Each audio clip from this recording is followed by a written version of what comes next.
नमस्कार विद्यार्थी मित्रांनो, स्वागत आहे तुमचं तुमच्या लाडक्या एज्युकेशनल चॅनलमध्ये, ज्याचं नाव आहे श्री शिंदे क्लासेस बारामती. तर आज आपण हा chemistry chapter 1 class 11th some basic concepts of केमिस्ट्रीचा पार्ट 3 बघणार आहोत. ठीक आहे. तर गेल्या पार्ट 2 मध्ये आपण काही लॉज वगैरे शिकलो. टेम्परेचर केल्विन, सेल्सिअस, फॅरनहाइट मध्ये कसं कन्वर्ट करतात ते पाहिलं. ठीक आहे. तर आज आपण ते बाकीचं गेल्या लेक्चरला जे काय झालं ते सगळं रिवाइज करणार आहोत आणि राहिलेला पार्ट कंप्लीट करणार आहोत. ठीक आहे. तर जे लोक चॅनलला नवीन आहेत त्यांनी चॅनलला सबस्क्राईब करा. जे लोक जुने आहेत त्यांनी व्हिडिओला लाईक करा, शेअर करा, कमेंट करा. आणि तुम्ही लोक होमवर्क करत नाही. ठीक आहे ना. मी गेल्या वेळेसच तुम्हाला पार्ट 2 मध्ये होमवर्क दिला होता, कुणीच तो होमवर्क केला नाही. तसं नका करू मित्रांनो. ठीक आहे. मी एवढं जीव तोडून तुमच्यासाठी काय काय प्रयत्न करतोय आणि तुम्ही असं होमवर्क वगैरे नाही केले तर कसं होईल, है ना. आणि प्रयत्न मी तुम्हाला पहिल्या दिवशीच सांगितलंय की केमिस्ट्री, फिजिक्स, मॅथ्स असे विषय आहेत. बायोलॉजी तर एक थेरॉटिकल विषय आहे, ते तुम्हाला पाठांतर केलं की होऊन जातं. पण इथं ऍप्लिकेशन केल्याशिवाय तुम्हाला गोष्टी जमणार नाही. नुसतं तुम्ही फॉर्म्युला वाचून गेलात तर एक्झामला नुसते ब्लँक होऊन जाताल. ठीक आहे ना. त्यामुळं मी जे काय सांगतोय ते सोडवत चला. मॅथ्स जे असेल मॅथ्सचं सॉल्व्ह करत चला. ठीक आहे ना. केमिस्ट्रीमध्ये अप्लाय करत चला. लॉ तुम्हाला दिसला तर ते लॉचं ऍप्लिकेशन बघत चला. फॉर्म्युले लिहित नाहीत, जोवर तुम्ही गोष्टी करत नाहीत ना, स्वतःहून अप्लाय करत नाहीत, फॉर्म्युला सॉल्व्ह करणार नाही, क्वेश्चन सोडवणार नाही, तोपर्यंत तुम्हाला कुणीच जगातला कुठलाच टीचर फिजिक्स, केमिस्ट्री आणि मॅथ्समध्ये तरी इम्प्रूव्ह करू शकत नाही. ठीक आहे ना. आपण काय, मी तुम्हाला गेल्या वेळेसच म्हणलेलं, आपण एवढे हुशार नाही की बघितल्यावर आपल्याला सगळं कळतं आणि ते कायम लक्षात राहील. आणि ह्या 3 विषयांच्या बाबतीत तरी, फिजिक्स, केमिस्ट्री, मॅथ्स बाबतीत तरी, जोपर्यंत तुम्ही स्वतः हातात पेन घेऊन, नोटबुक घेऊन सॉल्व्ह करत नाही न बघता, तोपर्यंत गोष्टी तुम्हाला जमणार नाहीयेत. हे मी स्पष्ट सांगतोय पहिल्यांदाच. ठीक आहे ना. कसं राहतं ना, गोष्टी एकदा एखाद्याला, म्हणजे तुम्ही विद्यार्थी लोक काय करता की तुम्हाला म्हणजे पेड बॅचेसची सवय एवढी लागली ना, तुम्हाला वाटतं की हां फ्रीमध्ये चालू आहे म्हणजे त्याची क्वालिटी थोडी लो असते वगैरे वगैरे गोष्टी. पण तसं नसतं मित्रांनो. तुम्हाला 50 वगैरे हजार भरून बाहेर कसलं तरी शिक्षण घेण्यापेक्षा इथं यूट्यूबवर फ्री मिळतंय. रेग्युलर आपले लेक्चर्स मी टाकतोय. 1-2 दिवशीच कधीतरी गॅप पडून जातो, पण मी एवढी मेहनत घेतोय तुमचे पैसे वाचावे, तुमची वेळ वाचावी, तुम्हाला पाहिजे ते कन्सेप्ट व्यवस्थित क्लिअर करता यावे. ते पण मराठी माध्यमातून कोणच शिकवत नाही. सगळे फुल इंग्लिश, नाहीतर इंग्लिश प्लस हिंदीमध्ये चालू आहेत. मग मी एवढे प्रयत्न करतोय तर तुम्ही थोडं तुमचे, मी जेवढं सांगतोय तेवढं ऐका ना. कळतंय ना सर्वांना. त्यामुळे असं नका करू. जे तुम्ही आत्तापर्यंत केलं, 10वी पर्यंत केलं, 10वी पर्यंत तुमचे शिक्षक तुमच्या ओळखीचे होते, सगळ्या गोष्टी मान्य होत्या, त्यामुळे ते पास वगैरे करायचे. 11वीत तुम्ही नाही ना प्रयत्न केले तर तुम्ही फेल होताल अक्षरशः. त्यामुळं माझी तळतळीची विनंती आहे, जो होमवर्क सांगतोय तो करत चला, लेक्चर्स रेग्युलर बघत चला. ठीक आहे. काय अडचण आली तर आपण व्हॉट्सअप कम्युनिटी तयार केली आहे. जे अजून जॉईन नाही झाले त्यांनी कम्युनिटी लिंक डिस्क्रिप्शनमध्ये दिली आहे, तिथं जाऊन जॉईन करू शकता. पर्सनली मला मेसेज करत चला की सर हे अडचण आहे, हे कळलं नाही, ते कळलं नाही, सांगत जाईल मी तुमच्यासाठी उभा आहे. तर तुम्ही का माती खाताय ना. तुम्ही पण प्रयत्न करा. प्रयत्न केल्याशिवाय काहीही होणार नाहीये. मग अशाच चाचण्या येतील, तुम्हाला कमी मार्क पडतील, त्याचा काही उपयोग नाहीये. ठीक आहे ना. बघा, मी माझी 3-4 मिनिट तुमच्यासाठीच वाया घालवली. त्यामुळं माझी तळतळ एवढी समजून घ्या. करत चला होमवर्क. ओके. पार्ट परत आता एवढं सांगून केलं पाहिजे तुम्ही, है ना. पार्ट 2च्या व्हिडिओच्या कमेंट सेक्शनमध्ये मला उत्तरं पाहिजे टेम्परेचर कन्व्हर्जनची. ओके. चलो आपण सुरू करूया आता. तर हे बेसिक्स आपण बघितले. मिक्सचर काय असतं, प्युअर मिक्सचर काय असतं, homogeneous, heterogeneous, CPS, FPS, MKS, compound वगैरे सगळं, फिजिकल प्रॉपर्टी, मास, वेट असतात. मास ही फंडामेंटल क्वांटिटी आहे, फंडामेंटल प्रॉपर्टी हे पण बघितलं. सांगा बरं, मास का फंडामेंटल प्रॉपर्टी आहे? कारण वेट काय होतं आपलं, जागोजागी बदलत राहतं. मास कधीही बदलत नाही. मास युनिव्हर्समध्ये सगळीकडे काय राहतं, सेमच राहतं. जगाच्या पाठीवर कुठेही जावा, वस्तूचा मास नेहमी सेम राहणार आहे. त्यामुळं जी प्रॉपर्टी बदलत नाही, युनिव्हर्सल आहे, त्याला आपण फंडामेंटल प्रॉपर्टी असं म्हणतो. त्यामुळे मास आपण फंडामेंटल प्रॉपर्टी म्हणून कन्सिडर करतो. त्यामुळे वस्तूचं वजन, म्हणजे वस्तूचं आपण काही वेट वगैरे मोजताना आपण त्याचा मास मोजणार आहे. ठीक आहे. वस्तूचं व्हॉल्यूम किती हे मोजताना आपण त्याचं मास मोजणार आहे, मास कन्सिडर करणार आहे, ना की वेट. कारण वेट म्हणजे ग्रॅव्हिटेशनल ऍक्सेलरेशन आहे आणि ते जागोजागी काय होणार आहे, चेंज होणार आहे. ठीक आहे, मास कधीही चेंज होत नाही, मास सगळीकडे काय राहतं, सेम राहतं. हे गेल्या लेक्चरला आपण पाहिलं. नंतर लेंथ आपल्याला मी सांगितलं की लेंथ आपल्याला खूप छोट्या छोट्या गोष्टी मोजायच्या असतात. आता मीटर सेंटीमीटर एवढा दिवस मोजलं, आता ह्या गोष्टी थोड्या बाजूला सारायच्या. आपल्याला आता त्यापेक्षा छोट्याला जायचंय. ठीक आहे, त्यामुळे त्यापेक्षा छोट्या गोष्टी कुठल्या, तर आपण बघितलं एक पिकोमीटर असतं, नॅनोमीटर असतं. नॅनो म्हणजे काय, 1 नॅनोमीटरची व्हॅल्यू किती मित्रांनो सांगा, 10⁻⁹ मीटर. ठीक आहे, -9 मीटर एवढी व्हॅल्यू असते. एक पिकोमीटर म्हणजे किती असतं, 10⁻⁻12 मीटर असतं. हे पण आपण शिकलोय, हे पाठ करून ठेवा असं मी सांगितलं होतं. पाठ झाला असेल तर वेल अँड गुड, नसेल केलं तर करा. ठीक आहे ना. मग आपल्याला काय काय मोजायला लागतं ते पण आपण शिकलोय, ह्यात पण नको जास्त टाइम वेस्ट करायला. नंतर व्हॉल्यूम मध्ये पण सांगितलं, 1 लिटर म्हणजे किती डेसिमीटर क्यूब असतात ते लक्षात ठेवा. हा 1 लिटर म्हणजे 1000 ml असतं, आपल्याला हे पण माहिती नाही. 1 लिटरचीच किंमत काय असते, 1000 सेंटीमीटर क्यूब असते, हे पण बघितलं. मग ह्या सेंटीमीटर क्यूबचं मी तुम्हाला मीटर क्यूब पण करून दिलतं, आहे का नाही. 10⁻³ मीटर क्यूब हे त्याचं उत्तर होतं. 1000 सेंटीमीटर क्यूब म्हणजे 10⁻³ मीटर क्यूब, म्हणजेच 1 लिटर म्हणजे 10⁻³ मीटर क्यूब. हे आपण बघितलं होतं गेल्या लेक्चरमध्ये. तर ह्या गोष्टींचा सराव करा मित्रांनो. ठीक आहे ना, जास्त टाइमपास करण्याच्या भानगडीत पडू नका. एकच लेक्चर एवढं बघा, मी म्हणतोय, मी गॅरंटी देतो, एवढं लेक्चर व्यवस्थित मन लावून बघा. जेवढं सांगतोय तेवढं करा, तुम्हाला दुसरं काहीही बघण्याची गरज पडणार नाही. तुम्हाला फक्त मी सांगितलंय ना, टेक्स्टबुक वाचायचं. फक्त एकदा मी सांगतोय तेवढं बघा, जेवढं सांगतोय तेवढं करा आणि टेक्स्टबुक वाचा, बस. त्या पलीकडे तुम्हाला काहीही करायची गरज पडणार नाही. थोडंच करावं माणसाने, पण चांगलं करावं. 10 ठिकाणी 10 व्हिडिओ बघताय, कळत नाही कुठनंच काय, ह्याचा काय अर्थ नाही. टाइम महत्वाचा आहे तुमचा इथून पुढचा. ठीक आहे ना, त्यामुळे लक्ष द्या. हो का, हा होमवर्क दिलता, नसल केला करून ठेवा. ठीक आहे ना. डेन्सिटी आपण बघितला, मास अपॉन व्हॉल्यूम म्हणजे डेन्सिटी असते. टेम्परेचर 3 ठिकाणी म्हणजे 3 युनिट्समध्ये मोजतो आपण, सेल्सिअस, फॅरनहाइट, केल्विन. फॅरनहाइट आणि सेल्सिअस मधलं रिलेशन दाखवणार हे फॉर्म्युला आहे. केल्विन आणि सेल्सिअस मधलं रिलेशन दाखवणार हे फॉर्म्युला आहे. गेल्या वेळेस मी हे सांगितलेलं की आपल्याला जेव्हा म्हणतो आपण 104 डिग्री ताप आलाय, तर 104 डिग्री म्हणजे किती ताप असतो ते आपल्याला काढायचं होतं. हे काढा म्हणलेलं तुम्हाला, काढलं असेल तर ठीकच आहे, नसेल काढलं तर काढाल. ठीक आहे ना. सरळ ही तर मॅथ्स होतं. 9च्या टेबलमध्ये 72 आहे का एवढंच बघायचं होतं आणि त्याने 5ला मल्टिप्लाय करायचं होतं, है ना. कितीला आहे का 9च्या टेबलमध्ये 72, 9 5 चा 45, 9 6 चा 54, 9 7 चा 63, 9 8 चा 72, 8 पंचे 40. ठीक आहे, मग 40 डिग्री सेल्सिअस म्हणजे किती असतं, 104 डिग्री फॅरनहाइट असतं. 40 डिग्री सेल्सिअस म्हणजे किती असतं, 104 फॅरनहाइट असतं. हे आपण बघितलेलं आहे. कळतंय ना सर्वांना. एवढ्या गोष्टी आपण बघितल्या आहेत. मग चला पुढे जाऊया. हे करा यार राजा हो, प्लीज. एवढं जेवढं सांगतोय ना एवढं करा, माझी तळतळीची विनंती आहे. एवढं करा, हा होमवर्क आहे तुमचा. 104 फॅरनहाइट म्हणजे किती सेल्सिअस किती केल्विन, 100 डिग्री सेल्सिअस म्हणजे किती फॅरनहाइट किती केल्विन, 37 डिग्री म्हणजे किती फॅरनहाइट किती केल्विन, आणि 0 डिग्री सेल्सिअस म्हणजे किती फॅरनहाइट आणि किती केल्विन. हे मला काढून कमेंट सेक्शनमध्ये, पार्ट 2च्या कमेंट सेक्शनमध्ये किंवा इथं जरी सांगितलं ह्या लेक्चरच्या तरी चालून जाते. ठीक आहे. नंतर आपण बघितलं laws of chemistry, laws of chemical combination. ह्यात काय लक्षात ठेवायचं, एक शब्द कॉम्बिनेशन. कॉम्बिनेशन मध्ये मी तुम्हाला काय सांगितलेलं की कंबाईन होण्यासाठी, कंबाईन म्हणजे काय, एकत्रित होण्यासाठी, दोन वस्तू एकत्रित होण्यासाठी वस्तू किती पाहिजे, कमीत कमी 2 हे 2 पेक्षा जास्त. मी उत्तर बोलतानाच सांगितलं की कॉम्बिनेशन मध्ये कमीत कमी वस्तू किती पाहिजे, 2 किंवा त्यापेक्षा जास्त. मग इथं कोण कंबाईन होत आहे, तर एलिमेंट्स कंबाईन होतात. हे एलिमेंट्स एकत्र कंबाईन झाले तर काय तयार करतात, कंपाऊंड्स तयार करतात. त्यामुळे हा law clear. Second law, law of conservation of मास.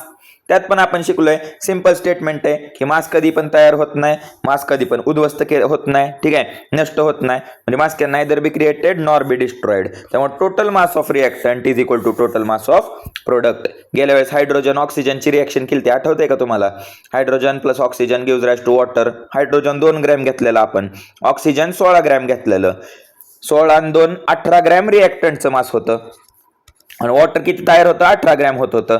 मग हे काय, रिएक्टंटचं मास आणि प्रोडक्टचं मास काय सेम आहे, इथं आपल्याला बघायला मिळत होतं. तुम्ही मला विचार करत असतील काय काय लोक, है ना, की यार 18 आणि 18 16 आणि 2 18 होणार आहे. ह्यात काय लॉ ऑफ कन्झर्वेशन. तर मित्रांनो आता उदाहरण नीट लक्षात घ्या. ह्या लेक्चरला तुम्हाला मी गॅरंटी देतो ना 101% गोष्टी ज्या गेल्या वेळेस कळले नसतील ना ह्या लेक्चरला त्या एकदम क्लिअर होऊन जातील. कारण गेल्या वेळेस तुम्ही पहिल्यांदा ऐकत होता तुम्हाला अर्ध कळलं, ह्या वेळेस आता व्यवस्थित ऐकाल अर्ध कळेल, म्हणजे अर्ध पूर्ण कळून जाईल. ठीक आहे. आता नीट लक्ष द्या. जेव्हा आपण एखाद्या भांड्यात पाणी घेतो, ठीक आहे, पाणी घेतो ना आपण किचनमध्ये बघा, मॅगी वगैरे करायला घेतली असेल कधी ना कधी, मग भांड्यात पाणी वगैरे घेतो ना, 1 कप समजा मी पाणी घेतलं. आता पाणी मी काय करतो ते पहिल्यांदा उकळवतो, है ना, खळखळ खळखळ उकळवतो. आता ते पाणी उकळत असताना पाण्याची काय होते तुम्हाला वाफ होताना बघितली असेल, है ना, पांढरा असा वाफ आपल्याला बाहेर पडताना दिसते. आता हे होत असताना पाण्याची वाफ होते, म्हणजे लिक्विड वॉटरचं म्हणजे कन्व्हर्जन कशात होतंय, गॅसमध्ये होतंय.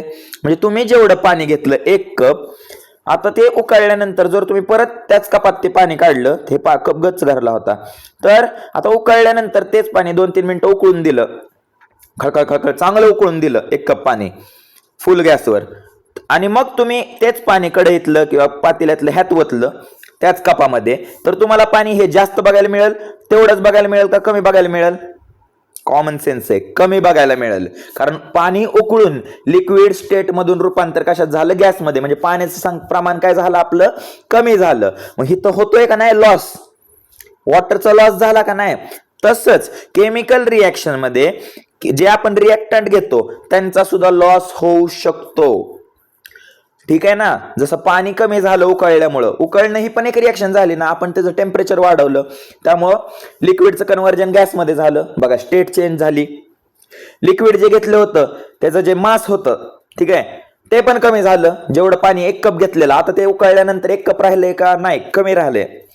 मग इथं लॉ ऑफ कन्झर्वेशन काम करतोय का नाही? पण केमिकल रिॲक्शन मध्ये, ठीक आहे, ते काय म्हणतात, केमिकल रिॲक्शन मध्ये जेव्हा आपण एलिमेंट्स घेतोय, ठीक आहे, एलिमेंट्स बाबतीत बोलतोय आपण, तेव्हा एलिमेंटचं मास, रिॲक्टंटचं मास नेहमी कोणाच्या बरोबर असतं, प्रोडक्टच्या बरोबर असतं. आता हे जास्त कळलं असेल. म्हणजे इथं 2 + 16, 2 ग्रॅम हायड्रोजन, 16 ग्रॅम वॉटर, एवढं केल्यावर लॉस झाला असता ना, है ना. 18 ग्रॅम तयार होण्याच्या ऐवजी 17 ग्रॅम तयार झाला असतं, 16 ग्रॅम तयार झाला असतं. पण तसं बघायला मिळत नाही. प्रॉपर 18 ग्रॅमच वॉटर तयार झालेलं असतं. ठीक आहे. मग ह्यालाच म्हणायचं law of conservation of mass, की total mass of reactants is equal to total mass of products. आता कळलं का? चलो, good good good good good.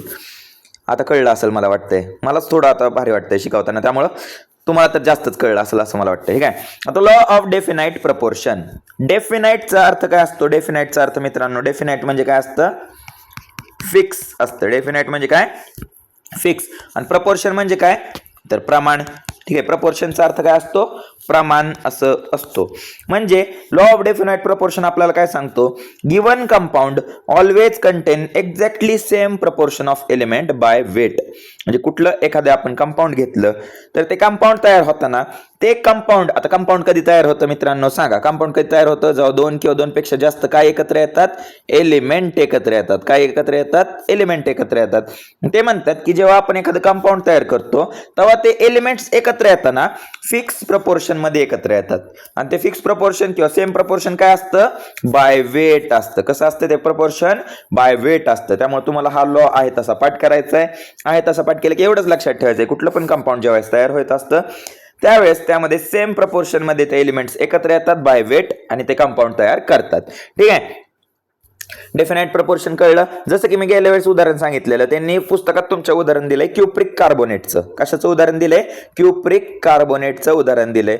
मग तो टेबलच त्यांनी दिलाय की जर आपण क्युप्रिक कार्बोनेट, ठीक आहे, मी इथं एक्सप्लेन करतो. क्युप्रिक कार्बोनेट त्यांनी बनवले.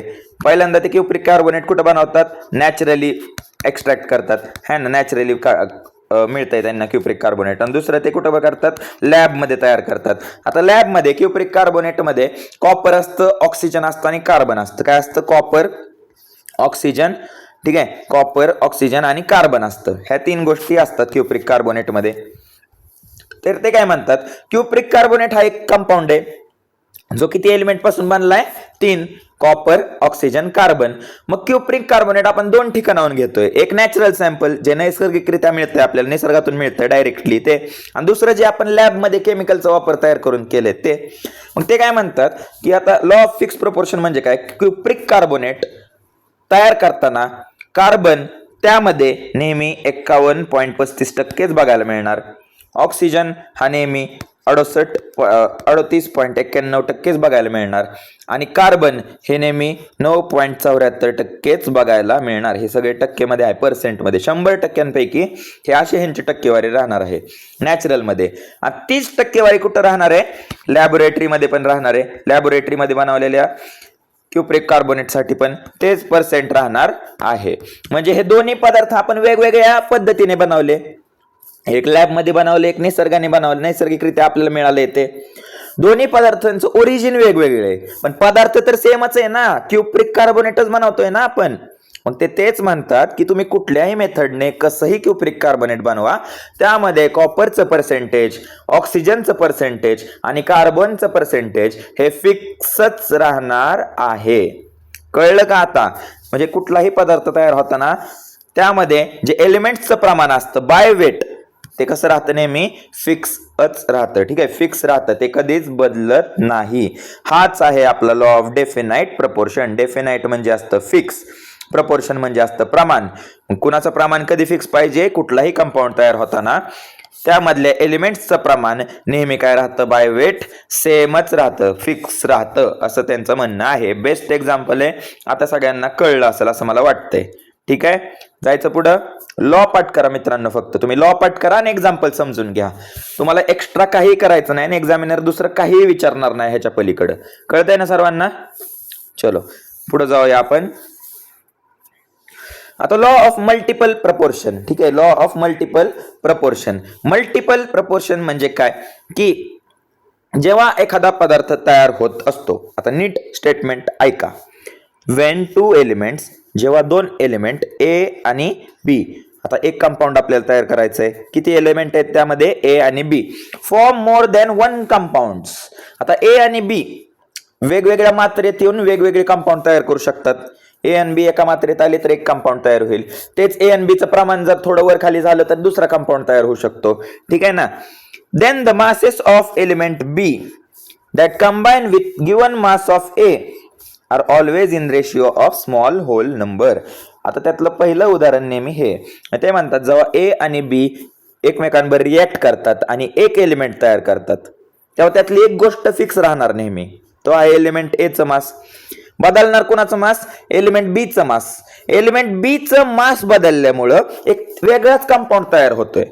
कळतंय? म्हणजे त्यांनी उदाहरण घेतलंय इथं बघा, इथं ते म्हणतात जेव्हा हायड्रोजन आणि ऑक्सिजन एकत्र येतात, कोण, हायड्रोजन आणि ऑक्सिजन एकत्र येतात, तेव्हा 2 पदार्थ तयार झालेले मिळतात. ठीक आहे, ह्यात हायड्रोजनचं वेट काय राहणार, नेहमी फिक्स्ड राहणार. बदलणार आहे कुणाचं, ऑक्सिजनचं बदलणार आहे. कुणाचं बदलणार आहे मित्रांनो, ऑक्सिजनचं वेट बदलणार आहे. ठीक आहे, हे चेंज होते, ऑक्सिजनचं वेट चेंज होते. हा एलिमेंट ए, हा एलिमेंट बी. ए काय ठेवायचं आहे आपल्याला, फिक्स ठेवायचा आहे. बदलतंय कुणाचं प्रमाण, बीचं. मग दोन्ही हायड्रोजन आणि ऑक्सिजनच आहे ना, प्रमाण फक्त बदलते. त्यातले एक हायड्रोजन एलिमेंट ए, हायड्रोजनचं प्रमाण फिक्स आहे. बी ऑक्सिजनचं प्रमाणच आपण बदलतोय. मग जेव्हा ऑक्सिजनचं प्रमाण असतं 16 ग्रॅम, जेव्हा ऑक्सिजन आपण किती घेतो, 16 ग्रॅम घेतो, तेव्हा काय तयार होतं आपलं, वॉटर तयार होतंय. काय तयार होतंय, वॉटर. वॉटर म्हणजे आपलं H2O तयार होतं.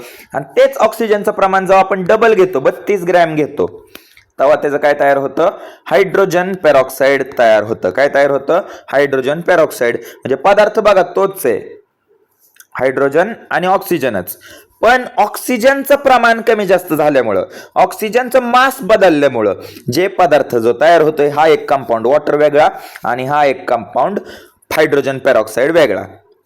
कळतंय? मग ते म्हणतात की जो बदललेला पदार्थ आहे, बदलल्या म्हणजे जो एलिमेंट बी आहे, त्याचा जे मास आहे ते नेहमी त्याचा जो रेशिओ राहणार आहे तो स्मॉल होल नंबर मध्येच राहणार आहे. म्हणजे इथं बघा, जर मी H2O आणि H2O2 शेजारी शेजारी घेतले तर यात कोण फिक्स आहे मित्रांनो, हायड्रोजन फिक्स आहे. त्यामुळे हायड्रोजनचा काही संबंध नाही. हायड्रोजन फिक्स आहे दोन्ही बाजूला आहे ना, हायड्रोजन दोन्ही बाजूला काय फिक्स आहे. राहतंय कोण, मग ते म्हणतात हे जो ऑक्सिजन राहतोय त्याचं जे काय रेशिओ येणार आहे म्हणजे जे काय प्रमाण येईल ते प्रमाण नेहमी काय राहणार आहे, स्मॉल होल नंबरच्या फॉर्म मध्ये राहणार आहे. तर होल नंबर म्हणजे काय, तुम्ही शिकला असाल 0 1 2 3 4 हे जे नंबर असतात 0 पासून त्यांना आपण म्हणतो होल नंबर. 0 to इन्फिनिटी हे सगळे नंबर आहेत होल नंबर. मग सरळ सरळ इथं ऑक्सिजन किती ग्रॅम घेतलेला आपण वॉटरसाठी 16 ग्रॅम, इथं किती ग्रॅम घेतोय 32 ग्रॅम. 16 एके 16, 16 दुने 32. मग रेशिओ काय झाला 1:2. हे देखील नाही बघितलं ना तुम्ही, हे नाही बघितलं तरी चालतं. इथं सरळ दिसतंय ऑक्सिजन काय नाही म्हणजे किती आहे 1 आहे, इथं किती ऑक्सिजन 2 आहे. मग सरळ आहे 1:2. सिंपल. आता तसंच ते काय म्हणतात सेम की जेव्हा आपण नायट्रोजन आणि ऑक्सिजनची रिएक्शन करतो, नायट्रोजन आणि ऑक्सिजनची रिएक्शन करतो, तेव्हा नायट्रोजन आपण काय घेतोय फिक्स घेतोय. किती घेतोय नायट्रोजन बाबा 14 ग्रॅम घेतोय. ऑक्सिजन काय करतोय आपण चेंज करतोय, ऑक्सिजनचं मास चेंज करतोय. तर मास चेंज केल्यामुळं दोन पदार्थ तयार होतात. जेव्हा ऑक्सिजन आपण 16 ग्रॅम घेतो तेव्हा काय तयार होतं ते म्हणतात 16 ग्रॅम ऑक्सिजन घेतल्यावर काय तयार होतं, नायट्रिक ऑक्साईड तयार होतंय. काय तयार होतंय, नायट्रिक ऑक्साईड तयार होतंय. आणि दुसरं जेव्हा आपण नायट्रोजन डायऑक्साईड तयार करत असतो, ठीक आहे, नायट्रोजन डायऑक्साईड, त्यावेळेस काय तयार होतं, त्यावेळेस किती ग्रॅम ऑक्सिजन घ्यावा लागतो, 32 ग्रॅम ऑक्सिजन एवढा घ्यावा लागतो. कळतंय सर्वांना. मग ते नायट्रोजन डायऑक्साईड किती तयार होतं, 34 ग्रॅम तयार होतं. 32 अधिक हे नायट्रोजन डायऑक्साईड तयार होतं 46 ग्रॅम आहे ना, हे सॉरी हे 46 ग्रॅम आहे, 46 ग्रॅम आहे. आणि नायट्रिक ऑक्साईड किती 30 ग्रॅम आहे, बरोबर ना. नायट्रिक ऑक्साईड 30 ग्रॅम आहे. सॉरी अरे यार मी चुकलो परत, थांबा मित्रांनो. 14 ग्रॅम नायट्रोजन आपण फिक्स घेतोय. कळतंय ना सर्वांना, नायट्रोजनची संख्या किती फिक्स आहे 14 ग्रॅम. आता एकीकडे ऑक्सिजन आपण किती घेतोय, बरोबर लिहिलेलं मी 16 ग्रॅम, आणि एकीकडे ऑक्सिजन किती घेतोय 32 ग्रॅम घेतोय, बरोबर. मग नायट्रिक ऑक्साईड किती तयार होतंय 30 ग्रॅम इथं तयार होतंय, आणि इथं किती ग्रॅम तयार होतंय 46 ग्रॅम. आता आपल्याला ह्याची काय घेणं देणं आहे का, नाही. आपल्याला नायट्रोजनशी काय घेणं देणं आहे का, नाही. आपल्याला घेणं देणं कुणाशी आहे, ऑक्सिजनशी घेणं देणं आहे. नायट्रोजन फिक्स आहे, पण तोच 14 ग्रॅम नायट्रोजन जेव्हा 16 ग्रॅम ऑक्सिजन बर रिएक्ट करतो तेव्हा काय तयार होतं, नायट्रिक ऑक्साईड तयार होतं. आणि तोच नायट्रोजन 14 ग्रॅम जेव्हा 32 ग्रॅम ऑक्सिजन बर रिएक्ट करतो तेव्हा काय तयार होतं, नायट्रोजन डायऑक्साईड. म्हणजे याचा फॉर्म्युला काय लिहिणार तुम्ही, nitric oxide NO, nitrogen dioxide, di म्हणजे किती 2, ऑक्साईड म्हणजे ऑक्सिजन. मग बघा NO:NO2. नायट्रोजन फिक्स आहे ना, 14 ग्रॅम कटून टाका त्याला. राहिलं कोण, ऑक्सिजन. सांगा काय न करता, इथं काय नसतं म्हणजे 1 असतं, मग रेशो काय येणार 1:2. किंवा मग असं सांगितलं तसं ऑक्सिजन किती घेतोय आपण, नायट्रिक ऑक्साईड तयार होताना 16 ग्रॅम घेतोय, खाली किती घेतोय 32 ग्रॅम. 16:32 म्हणजेच काय 16 एके 16, 16 दुने 32. आलं का 1:2 आलं. मग ते तेच म्हणतात की जो पदार्थ एलिमेंट बी आहे आपला, एलिमेंट बी जो चेंज होतोय, ज्याचा मास चेंज होतोय, तो नेहमी स्मॉल होल नंबर रेशिओ मध्येच कंबाईन होतो. ठीक आहे, ते कंबाईन झालं की स्मॉल होल नंबर रेशिओज तयार होतात. ठीक आहे, ह्या वाक्यावर फोकस द्या. स्मॉल होल नंबर्सच आपल्याला रेशिओ बघायला मिळतो. ठीक आहे, आता जास्त कळलं असेल. मग फॉर्म्युला बघून तुम्हाला कळला पाहिजे.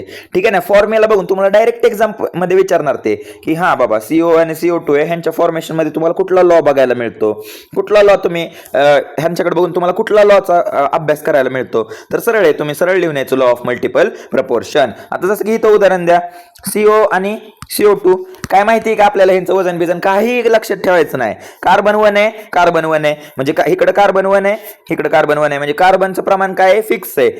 कार्बन कट मारा चला. राहिलं काय मग ऑक्सिजन इकडे 1 आहे, ऑक्सिजन इथं 2 आहे. सांगा रेशिओ काय असेल 1:2. Very good. कार्बन मोनॉक्साईड आणि कार्बन डायऑक्साईड हे कधी तयार होतात, जेव्हा कार्बन आणि ऑक्सिजन एकत्र येतात तेव्हा कार्बन मोनॉक्साईड आणि कार्बन डायऑक्साईड तयार होतात. इथं ऑक्सिजन किती ग्रॅम लागतोय, ऑक्सिजन जर 16 ग्रॅम असेल तर हे तयार होतं, आणि ऑक्सिजन डबल आहे इथं O2 आहे म्हणजे इथं किती लागतोय 32 ग्रॅम असेल तर हे तयार होतं. सिंपल. काय न करता काय न वाचता आपल्याला सरळ फॉर्म्युल्यावरनं कळलं की रेशिओ काय आहे ह्याचा, 16 ग्रॅम ऑक्सिजनचा 32 ग्रॅम ऑक्सिजनचा किती 1:2.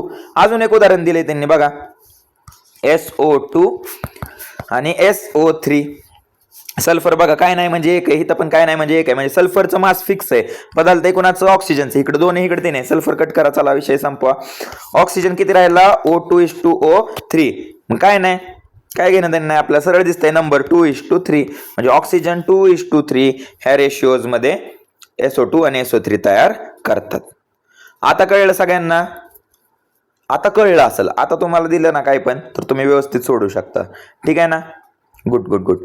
असंच व्यवस्थित मित्रांनो अभ्यास करा. जे दिलंय ना मी इथं लिहून जे देतोय ते तुमच्या नोटबुकमध्ये किंवा नोट्समध्ये साईड बाय साईड लिहित चला. हे लिहिल्यामुळेच शक्य होणार आहे, लिहूनच तुम्हाला प्रॅक्टिस होणार आहे. जोपर्यंत तुम्ही लिहिणार नाही तोपर्यंत तुम्हाला केमिस्ट्री फिजिक्स मॅथ्स येणारच नाही. कुठलाही हुशार माणूस येऊ द्या, ठीक आहे ना. अगदी अगदी आईन्स्टाईन न्यूटन हे लोक जरी आले तुमच्या पुढं आणि तुम्हाला शिकवायला बसले ना फिजिक्स केमिस्ट्री, तरी त्यांना जमणार नाही. म्हणजे ते शिकू शकतील पण तुम्हालाच म्हणजे तुम्हाला मार्क पडणार नाही, हे असं म्हणतोय मी, ठीक आहे ना. त्यामुळे मी जे म्हणतोय ते लिहित झाला, जे फॉर्म्युलेत वगैरे ते डोळ्याखालनं जाऊ द्या, ठीक आहे ना. चलो जायचं पुढं. मल्टिपल प्रपोर्शन कळला. मल्टिपल प्रपोर्शन मध्ये जो एलिमेंट आहे एक एलिमेंट फिक्स राहतो, बदलत्यात बी एलिमेंटचा जो दुसरा एलिमेंट आहे बी वाला एलिमेंट त्याचा मास बदलतंय, त्यामुळे जो कंपाऊंड तयार होणार आहे तो पण काय होतोय बदलतोय. मोर दॅन 1 कंपाऊंड तयार होतात, ठीक आहे. त्या बी एलिमेंटचं मास बदलल्यामुळे किती कंपाऊंड तयार होतात, 2 किंवा त्यापेक्षा जास्त तयार होतात, ठीक आहे. एवढंच आहे आपलं मल्टिपल प्रपोर्शन. हे उदाहरण आहेत, 4 उदाहरणं शिकलो आपण, एक हायड्रोजन ऑक्सिजनचं, एक नायट्रोजन ऑक्सिजनचं, एक कार्बन ऑक्सिजनचं, एक सल्फर ऑक्सिजनचं, ठीक आहे. मग हे लक्षात ठेवताल, ठीक आहे. 4 उदाहरणं समजावलीत मी, लॉ पण 2दा-3दा समजावलाय, त्यामुळे आता तर कळलं पाहिजे राव. चलो नंतर आहे गेलो-सेक्स लॉ. आता इथून पुढचे जे कन्सेप्ट आहेत ना मित्रांनो, लय डोक्याला शॉर्ट करून घ्यायचं नाही, मी आत्ताच सांगतोय. दिसायला ही नाव खूप भयानक दिसतं, गेलो-सेक, अरे बापरे कोण आहे हो, ठीक आहे. गेलो-सेक सायंटिस्ट आहे पहिली गोष्ट, ठीक आहे. चुकीचा अर्थ वगैरे घेऊ नका इथं, गे म्हणजे काय ते तसलं गे नसतं, गे त्याचं नाव आहे बिचाऱ्याचं, गेलो-सेक्स लॉ हे नाव आहे त्या सायंटिस्टचं, ठीक आहे ना. नाही तो तुम्हाला म्हणताल अरे काय चाललंय हे, ठीक आहे ना. गेलो-सेक्स लॉ ऑफ गॅशियस व्हॉल्यूम, म्हणजे इथं तुम्हाला ह्याच्यावरनं लक्षात ठेवायचंय, इथं सगळे पदार्थ कुठल्या फॉर्म मध्ये घ्यायचे आहेत, गॅसियस स्टेट मध्ये घ्यायचं आहे. सगळे पदार्थ आपले गॅसियस स्टेट मध्ये पाहिजे. लॉ आपला काय म्हणतो की law states that when gases combine or are produced in a chemical reaction they do so in simple ratio by volume. म्हणजे जे गॅसेस कंबाईन होतात ते सिंपल रेशिओच्या फॉर्म मध्ये कंबाईन होतात, आणि ते सिंपल रेशिओ बाय वेट असतं काय बाय व्हॉल्यूम असतं, बाय व्हॉल्यूम असतं. इथं काय शिकलो आपण, बाय कुठं गेलं ते, इथं काय शिकलो आपण बाय वेट शिकलो, दिसतंय इथं काय शिकलो आपण बाय वेट शिकलो, इथं काय शिकलो आपण बाय व्हॉल्यूम शिकतोय, ठीक आहे. आणि काय पाहिजे हे सॅटिस्फाय होण्यासाठी कंडिशन काय, all gases are at same temperature and pressure, ठीक आहे. म्हणजे जे गॅसेस तयार होतात केमिकल रिएक्शन मध्ये किंवा गॅसेस जेव्हा कंबाईन होतात तेव्हा गॅसेस कंबाईन होताना ते स्मॉल सिंपल रेशिओजच्या फॉर्म मध्येच कंबाईन होणार आहेत at constant temperature and pressure. एवढं सिंपल आपलं स्टेटमेंट आहे. गॅसेस स्मॉल रेशिओज मध्ये कंबाईन होतात बाय व्हॉल्यूम, बस कळतंय. मी परत एकदा म्हणतो, गॅसेस कंबाईन होतात स्मॉल रेशिओज मध्ये बाय व्हॉल्यूम, कधी at constant temperature and pressure किंवा at same temperature and pressure. आता उदाहरण घ्या, हायड्रोजन आणि ऑक्सिजन, त्यांनी हे एक उदाहरण दिले, लक्ष द्या व्यवस्थित. हायड्रोजन आणि ऑक्सिजनच्या उदाहरण मध्ये काय म्हणतात की आपण हायड्रोजन आणि ऑक्सिजनची रिएक्शन करतो, बरोबर ना. H2 + O2 काय तयार होतं आपलं, H2O तयार होतं. आता ही रिएक्शन जेव्हा आपण बॅलन्स करतो, आता ऑक्सिजन इथं 2 आहे इथं 1 आहे, 1ला मग कशाने मल्टिप्लाय करावं लागेल, जे उदाहरण तुम्हाला बॅलन्सिंग येतं ना सगळ्यांना, बॅलन्सिंग करा बरं का, प्रॅक्टिस नसेल येत तर शिकून घ्या. मग इथं 2 लिहितो आपण, 2चा हायड्रोजन डिस्टर्ब झाला, ऑक्सिजन झाला बॅलन्स, इकडं 2 इकडं 2 1चा 2 झालं. आता राहिलं काय फक्त हायड्रोजन, इकडं 4 झाले, इकडे किती राहिले 2 राहिले, मग ह्याला आपण लिहितो 2. मग इथं नंबर काय आले प्रत्येकासमोर 2 1 2, म्हणजे ह्यालाच आपण म्हणतो 2 व्हॉल्यूम 1 व्हॉल्यूम सो व्हॉल्यूम. म्हणजे हायड्रोजन आपल्याला 100 ml घ्यावं लागेल, ऑक्सिजन आपल्याला 50 ml घ्यावं लागेल, आणि वॉटर आपल्याला किती घ्यावं लागेल 100 ml घ्यावं लागेल. मग जेव्हा आपण रिएक्शन बॅलन्स केली तेव्हा आपल्याला जे नंबर मिळाले ते नंबर त्याचा सरळ सरळ व्हॉल्यूम कन्सिडर करायचा, सिंपल. ह्याच्या पलीकडे तुम्ही काही लक्षात ठेवू नका. दिसतंय ना सरळ बघा, आपण मी तुम्हाला हे डायरेक्ट शिकवलं का नाही, आपण डायरेक्ट रिएक्शन लिहिली, बॅलन्स केली, बॅलन्स केल्यावर जे नंबर आले त्यालाच आपण काय कन्सिडर केलं, व्हॉल्यूम कन्सिडर केलं. आणि हे जे नंबर आहेत तेच आपले रेशिओ आहेत. म्हणजे ऑक्सिजन तुम्ही 1 कन्सिडर केला तर हायड्रोजन त्याच्या दुप्पट घेणार आणि वॉटर सुद्धा काय तयार होणार, दुप्पट तयार होणार. ठीक आहे, मग हा झाला आपला small whole number ratio by volume. कळतंय सगळ्यांना, कळलं का? ओके, मग हे तर तेच म्हणतात ते की thus the volumes of hydrogen gas and oxygen gas which combine together that is 100 ml and 50 ml producing 2 volumes of water vapour which amounts to 100 ml bearing a simple ratio of 2:1:2. म्हणजे oxygen आपण जेवढं घेतोय त्या दुप्पट काय घ्यावं लागणार आहे आपल्याला, हायड्रोजन घ्यावं लागणार आहे. आणि तेवढंच काय तयार होणार आहे, आपले वॉटरचे मॉलिक्युल्स तयार होणार आहेत. कळतंय सर्वांना, नक्की कळतंय? जर मी तुम्हाला असंच विचारलं, ठीक आहे, समजा मी तुम्हाला विचारलं, आता बघू तुम्हाला किती कळले. समजा मी तुम्हाला विचारलं की आपल्याला हीच रिएक्शन करायची आहे, H2 आणि O2 आणि काय तयार होत आहे आपलं, H2O तयार होत आहे. आणि मी तुम्हाला म्हणलं समजा की मी तुम्हाला 10 ml एवढं ऑक्सिजन दिले, 10 ml ऑक्सिजन दिले, तर किती वॉटर तयार होणार? तर सरळ सरळ तुम्ही काही विचार करायचं नाही, हे सुद्धा नंतर कन्सिडर करा. आधी काय करायची, रिएक्शन बॅलन्स करायची. ऑक्सिजन इथं 2 आहेत, इथं ऑक्सिजन किती, एकच आहे. मग ह्याला काय करायचं, 2 ने मल्टिप्लाय करायचं. ठीक आहे, कलर आपण वेगळा घेऊया. ह्याला काय करायचं, 2 ने मल्टिप्लाय करायचा. मग इथं बेदूने काय झालं, हायड्रोजन 4 झाले, इथं हायड्रोजन किती 2 आहे, त्यामुळे ह्याला पण काय करायचं, 2 ने मल्टिप्लाय करायचं. रेशिओ काय आला, 2:1:1. मग आपला गेलू सॅक्स लॉ काय सांगतो की हे जे व्हॉल्यूम आहेत ते स्मॉल नंबर रेशिओच्या फॉर्म मध्येच येणार. म्हणजे ऑक्सिजन 10 ml, इथं काय नसतं म्हणजे 1 असतं. 1 नंबर म्हणजे काय, 10. मग 2 नंबर म्हणजे काय असेल, 20 ml असणार. आणि आपलं वॉटर पण 2 आहे, 2 व्हॉल्यूम आहे, म्हणजे ते पण किती तयार होणार, 20 ml तयार होणार. म्हणजे 10 ml मी तुम्हाला ऑक्सिजन दिला तर तुम्ही किती वॉटर तयार करू शकता, 20 ml वॉटर तयार करू शकता. जर मी तुम्हाला 1000 ml वॉटर म्हणजे 1 लिटर ऑक्सिजन दिला तर किती वॉटर तयार करणार तुम्ही लोक सांगा? 1 लिटर ऑक्सिजन दिला तर व्हेरी गुड, 2 लिटर है ना, दुप्पट, ह्याच्या दुप्पट वॉटर तयार होणार. आणि त्याच्या दुप्पटच तुम्ही काय घेणार, हायड्रोजन घेणार. Very good. जर मी तुम्हाला 3 ml ऑक्सिजन दिला तर हायड्रोजन किती तयार होणार, 3च्या दुप्पट, 6 ml हायड्रोजन आणि 3 ml ऑक्सिजन रिएक्ट होऊन किती तयार करणार वॉटर, तेवढं दुप्पट. म्हणजे 3च्या दुप्पट काय होतं, 6 ml. ठीक आहे, मग 6 ml हायड्रोजन, 3 ml ऑक्सिजन आणि 6 ml वॉटर. कळतंय? आणि तेच मी जर तुम्हाला म्हणलं 50 ml मी तुम्हाला ऑक्सिजन दिलाय तर हायड्रोजन किती घ्यायचा, 50च्या दुप्पट ml, 100 ml. आणि तेवढंच काय तयार होणार आपलं वॉटर, म्हणजे 100 ml वॉटर तयार होणार. मग ह्याचाच रेशिओ काय झाला, 2:1:2. म्हणजे जेवढं पाणी घेताल तेवढ्यात त्याच्या दुप्पटच घ्यायचा काय, हायड्रोजन, आणि तेवढ्या त्या दुप्पटच घ्यायचा, त्या दुप्पटच काय तयार होणार, वॉटर तयार होणार. कळलं सगळ्यांना, कळलं? हाच आहे गेलो सेक्स लॉ. म्हणजे पदार्थ जेव्हा रिएक्ट करतात तेव्हा ते रिएक्ट करताना कुठल्या स्टेटमध्ये, पण कुठल्या स्टेटमध्ये, हे इम्पॉर्टंट आहे, गॅसियस स्टेटमध्ये. कुठल्या स्टेटमध्ये, गॅसियस स्टेटमध्ये. तेव्हा ते स्मॉल होल नंबर फॉर्म मध्येच एकत्र येतात, कंबाईन होतात स्मॉल होल नंबर रेशिओज मध्ये बाय व्हॉल्यूम. ठीक आहे, मग जो सगळ्यात कमी आहे त्याला तुम्ही 1 व्हॉल्यूमच कन्सिडर करायचं आहे, आणि जो जास्त आहे त्याला त्याच्या पट्टीत बघा. मग 50च्या डबल 100, त्यामुळे हे 2 व्हॉल्यूम झालं, हे पण 2 व्हॉल्यूम झालं. ठीक आहे, आता हे कंबाईन कसं होतं ते मी तुम्हाला सांगतो. ठीक आहे, आता काय काय नाही पण शंका असेल, अरे यार हे कसं काय होतंय, 100 ml आहे आणि इथं पाणी 100 ml कसं काय तयार होतंय, आणि आपण तर शिकलोय ना 2 हायड्रोजनसाठी 1 ऑक्सिजनची गरज पडते, 2 हायड्रोजनसाठी 1 ऑक्सिजनची गरज आहे, मग तर 50 ml तयार व्हायला पाहिजे, 100 ml कसं होतंय, असं बऱ्याच जणांना, म्हणजे जे खरंच हुशार आहेत त्यांना डाऊट पडला असेल, है ना.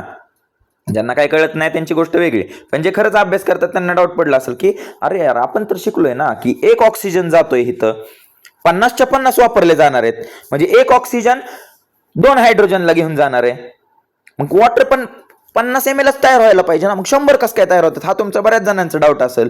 पण राजा हो, इथं आपण रिएक्शन बॅलन्स केलेली नाहीये, इथं नंतर आपण रिएक्शन बॅलन्स केली आहे. आणि ऑक्सिजन इथं आपण घेताना O2 घेतोय, काय घेतोय, O2. कळतंय का तुम्हाला, O2 म्हणजे O-O, ह्यातला 1 ऑक्सिजन H2 वर जाणार आहे, म्हणजे 50 ml जे आहे हायड्रोजन ते हे ऑक्सिजन घेऊन जाणार, राहिलेले 50 ml हा ऑक्सिजन घेऊन आला. हे 50 प्लस 50 किती झाले 100. कळलं का आता? नुसता सिंगल हँडेड ऑक्सिजन नाहीये, नुसता ओ नाही घेत आपण, O', O2 घेतोय. त्यामुळं 2 हायड्रोजन 1 ऑक्सिजन घेऊन जात आहेत ना. कळतं ना सगळ्यांना? H2O फॉर्म्युला आहे ना. 2 हायड्रोजन 1 ऑक्सिजन नेणार. हा 1 ऑक्सिजन ह्यांच्यावर जाणार आहे आणि हा 1 ऑक्सिजन दुसऱ्या H2 वर जाणार आहे. कळतंय? 50 ml ह्या ऑक्सिजन पासून तयार होणार आणि 50 ml ह्या ऑक्सिजन पासून तयार होणार. 50 अधिक 50 किती झालं 100 ml पाणी तयार होतं. आता कळतंय का? पुढे एक चित्र दिले ते बघितल्यावर तुम्हाला जास्तीच कळेल. ठीक आहे, मी आता जे काय बोललो सगळ्यांना कळलं ना काय होतंय ते? ज्यांना कळलं नसेल समजून घ्या बरं का. मी लय महत्वाची गोष्ट सांगितली. आता तुम्हाला मी काय म्हणलेलं की एक वॉटर मॉलिक्यूल मध्ये काय असतं, 1 ऑक्सिजन असतो आणि 2 हायड्रोजन असतात. हे आपण शिकलोय. म्हणजे 1 ऑक्सिजन 2 हायड्रोजनला घेऊन जातो. बरोबर आहे ना? मग मी तुम्हाला काय सांगितलं, आपण हे किती घेतोय 100 ml हायड्रोजन घेतोय. त्याची रिएक्शन किती बर करतोय आपण 50 ml ऑक्सिजन बर करतोय. मग ऑक्सिजन तर तेवढेच आहे ना, म्हणजे सगळ्या वॉटर मॉलिक्यूल मध्ये ऑक्सिजन तर राहणार आहे. बरोबर ना? मग वॉटर किती तयार होणार? तर 50च व्हायला पाहिजे. असं काय कायचा प्रश्न पडला असेल. 50 ml ऑक्सिजन घेतोय, सगळ्या वॉटर मॉलिक्यूल मध्ये आता 50 mlच आहे ना, 50 mlच ऑक्सिजन आहे. तर मग वॉटर 100 ml कसं तयार होतंय? 50 ml व्हायला पाहिजे ना. कसं का होत नाहीये तसं? तर ऑक्सिजन एक नाहीये, ऑक्सिजन O2 च्या फॉर्म मध्ये घेतोय. त्यामुळे हे अर्धा ऑक्सिजन अर्ध्या H2 वर जातो. अर्धा H2 म्हणजे ह्याचं 50 ml जे H2 आहे ते हे ऑक्सिजन घेऊन जाणार हा वाला, आणि जे राहिलेले 50 ml आहे ते हा ऑक्सिजन घेऊन जाणार. कळतंय सगळ्यांना? आणि मग आपलं 100 ml 50 अधिक 50 100 ml वॉटर तयार होणार. दोनदा मी ह्या गोष्टी समजावल्यात. ठीक आहे, दोनदा गोष्टी समजावल्यात. नसल कळलं तरी सोडून द्या, एक्झाम्पल बघितल्यावर तुम्हाला लोकांना कळून जाईल. ठीक आहे, जास्त लोड नका घेऊ. ठीक आहे ना? कळत असेल ठीक आहे, पण कळलं पाहिजे. माझी अशी अपेक्षा आहे की तुम्हाला कळलं पाहिजे छोट्या छोट्या गोष्टीत ह्या. ठीक आहे ना? जास्त ह्यात टाइम वेस्ट करण्यात अर्थ नाही. पुढे बघा, आता पुढे पण ते काय म्हणतात, नायट्रोजन घ्या बाबा, नायट्रोजन घ्या आणि हायड्रोजन घ्या. काय तयार होत आहे? अमोनिया. आता अमोनिया असतो, अमोनियाचा फॉर्म्युला आहे NH3.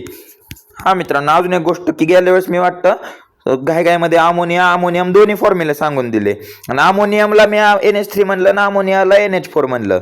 ठीक आहे ना? तर सॉरी त्यासाठी. गायमध्ये शिकवताना आम्ही तुम्हाला म्हणले पहिल्याच वेळेस सांगितलेलं की ऑनलाईन मध्ये हेच प्रॉब्लेम होतं. एकटं बडबडणं काय लय सोपं नसतं. आपण काय बडबडतोय ते समजवत मनात एक वेगळा विचार असतो की आता हे वाक्य बोलायचंय, त्यामुळे कन्फ्युजन होतं. अमोनियाचा फॉर्म्युला आहे NH3, अमोनियमचा फॉर्म्युला आहे NH4. ते करेक्ट करा तेवढी गोष्ट. ठीक आहे, अमोनिया म्हणजे NH3. मग इथं बघा ते काय म्हणतात की नायट्रोजन आहे तो हायड्रोजन बर रिॲक्ट करतो आणि काय तयार करतोय NH3 तयार करतोय. मग सिंपल आहे, बॅलन्स करा रिॲक्शन. चला, इथं हायड्रोजन 2 आहे, इथं हायड्रोजन 3 आहे. 2 3च्या पाड्यात नाही, 3 2च्या पाड्यात नाही. मग असा एक नंबर सांगा जो त्या दोघांच्या पाड्यात आहे 6. मग ह्याला किती मल्टिप्लाय करणार तुम्ही 2 नी. 3 दुने 6. इकडं 6 हायड्रोजन झाले. बरोबर, आणि इथं 3 दुने 6 हायड्रोजन झाले. राहिलं कोण? नायट्रोजन. करा बॅलन्स. मग नंबर काय आला? 2:3:2.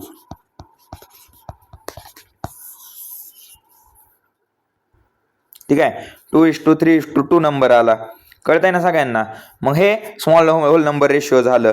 आता इथं त्यांनी दिलंय 1 नायट्रोजन. आता इथं 2 का नाही घेतला त्यांनी, 1 का घेतला? तर नायट्रोजन जो असतो त्याची व्हॅलेन्सी काय म्हणतात ते 3 आहे असं म्हणतात.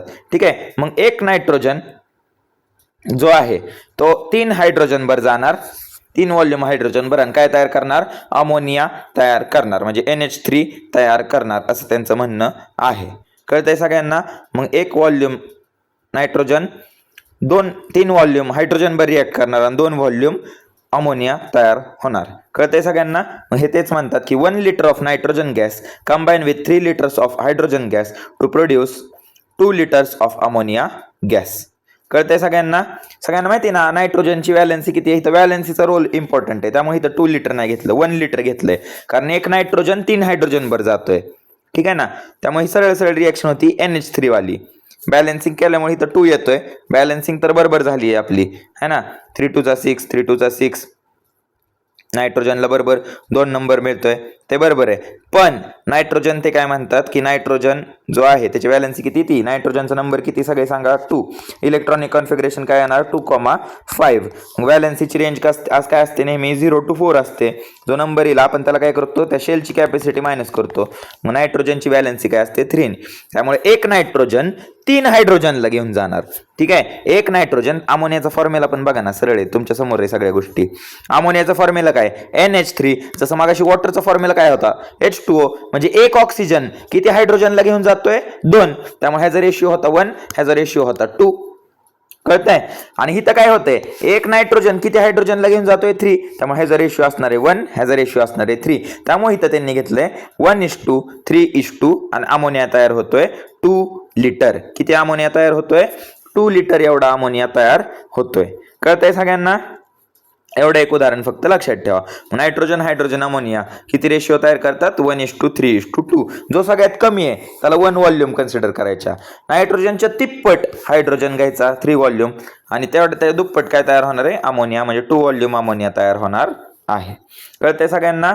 सगळ्यात बेस्ट उदाहरण हे, तुम्ही हे लक्षात ठेवताल तर तुम्हाला कळून पण जाईल. आणि ह्या उदाहरणाचीच डायग्राम तुमच्या पुस्तकात, म्हणजे पुस्तकात वाल्यांनी बनवतानाच सांगितले की ही सगळ्यात बेस्ट एक्झाम्पल आहे लक्षात राहण्याचं. कारण इथं हाच एक आपल्याला इथं बघायला मिळतं, कॉन्ट्रडिक्शन बघायला मिळतं. इथं 2 येतोय बॅलन्स केल्यावर आणि इथं 1 येतोय.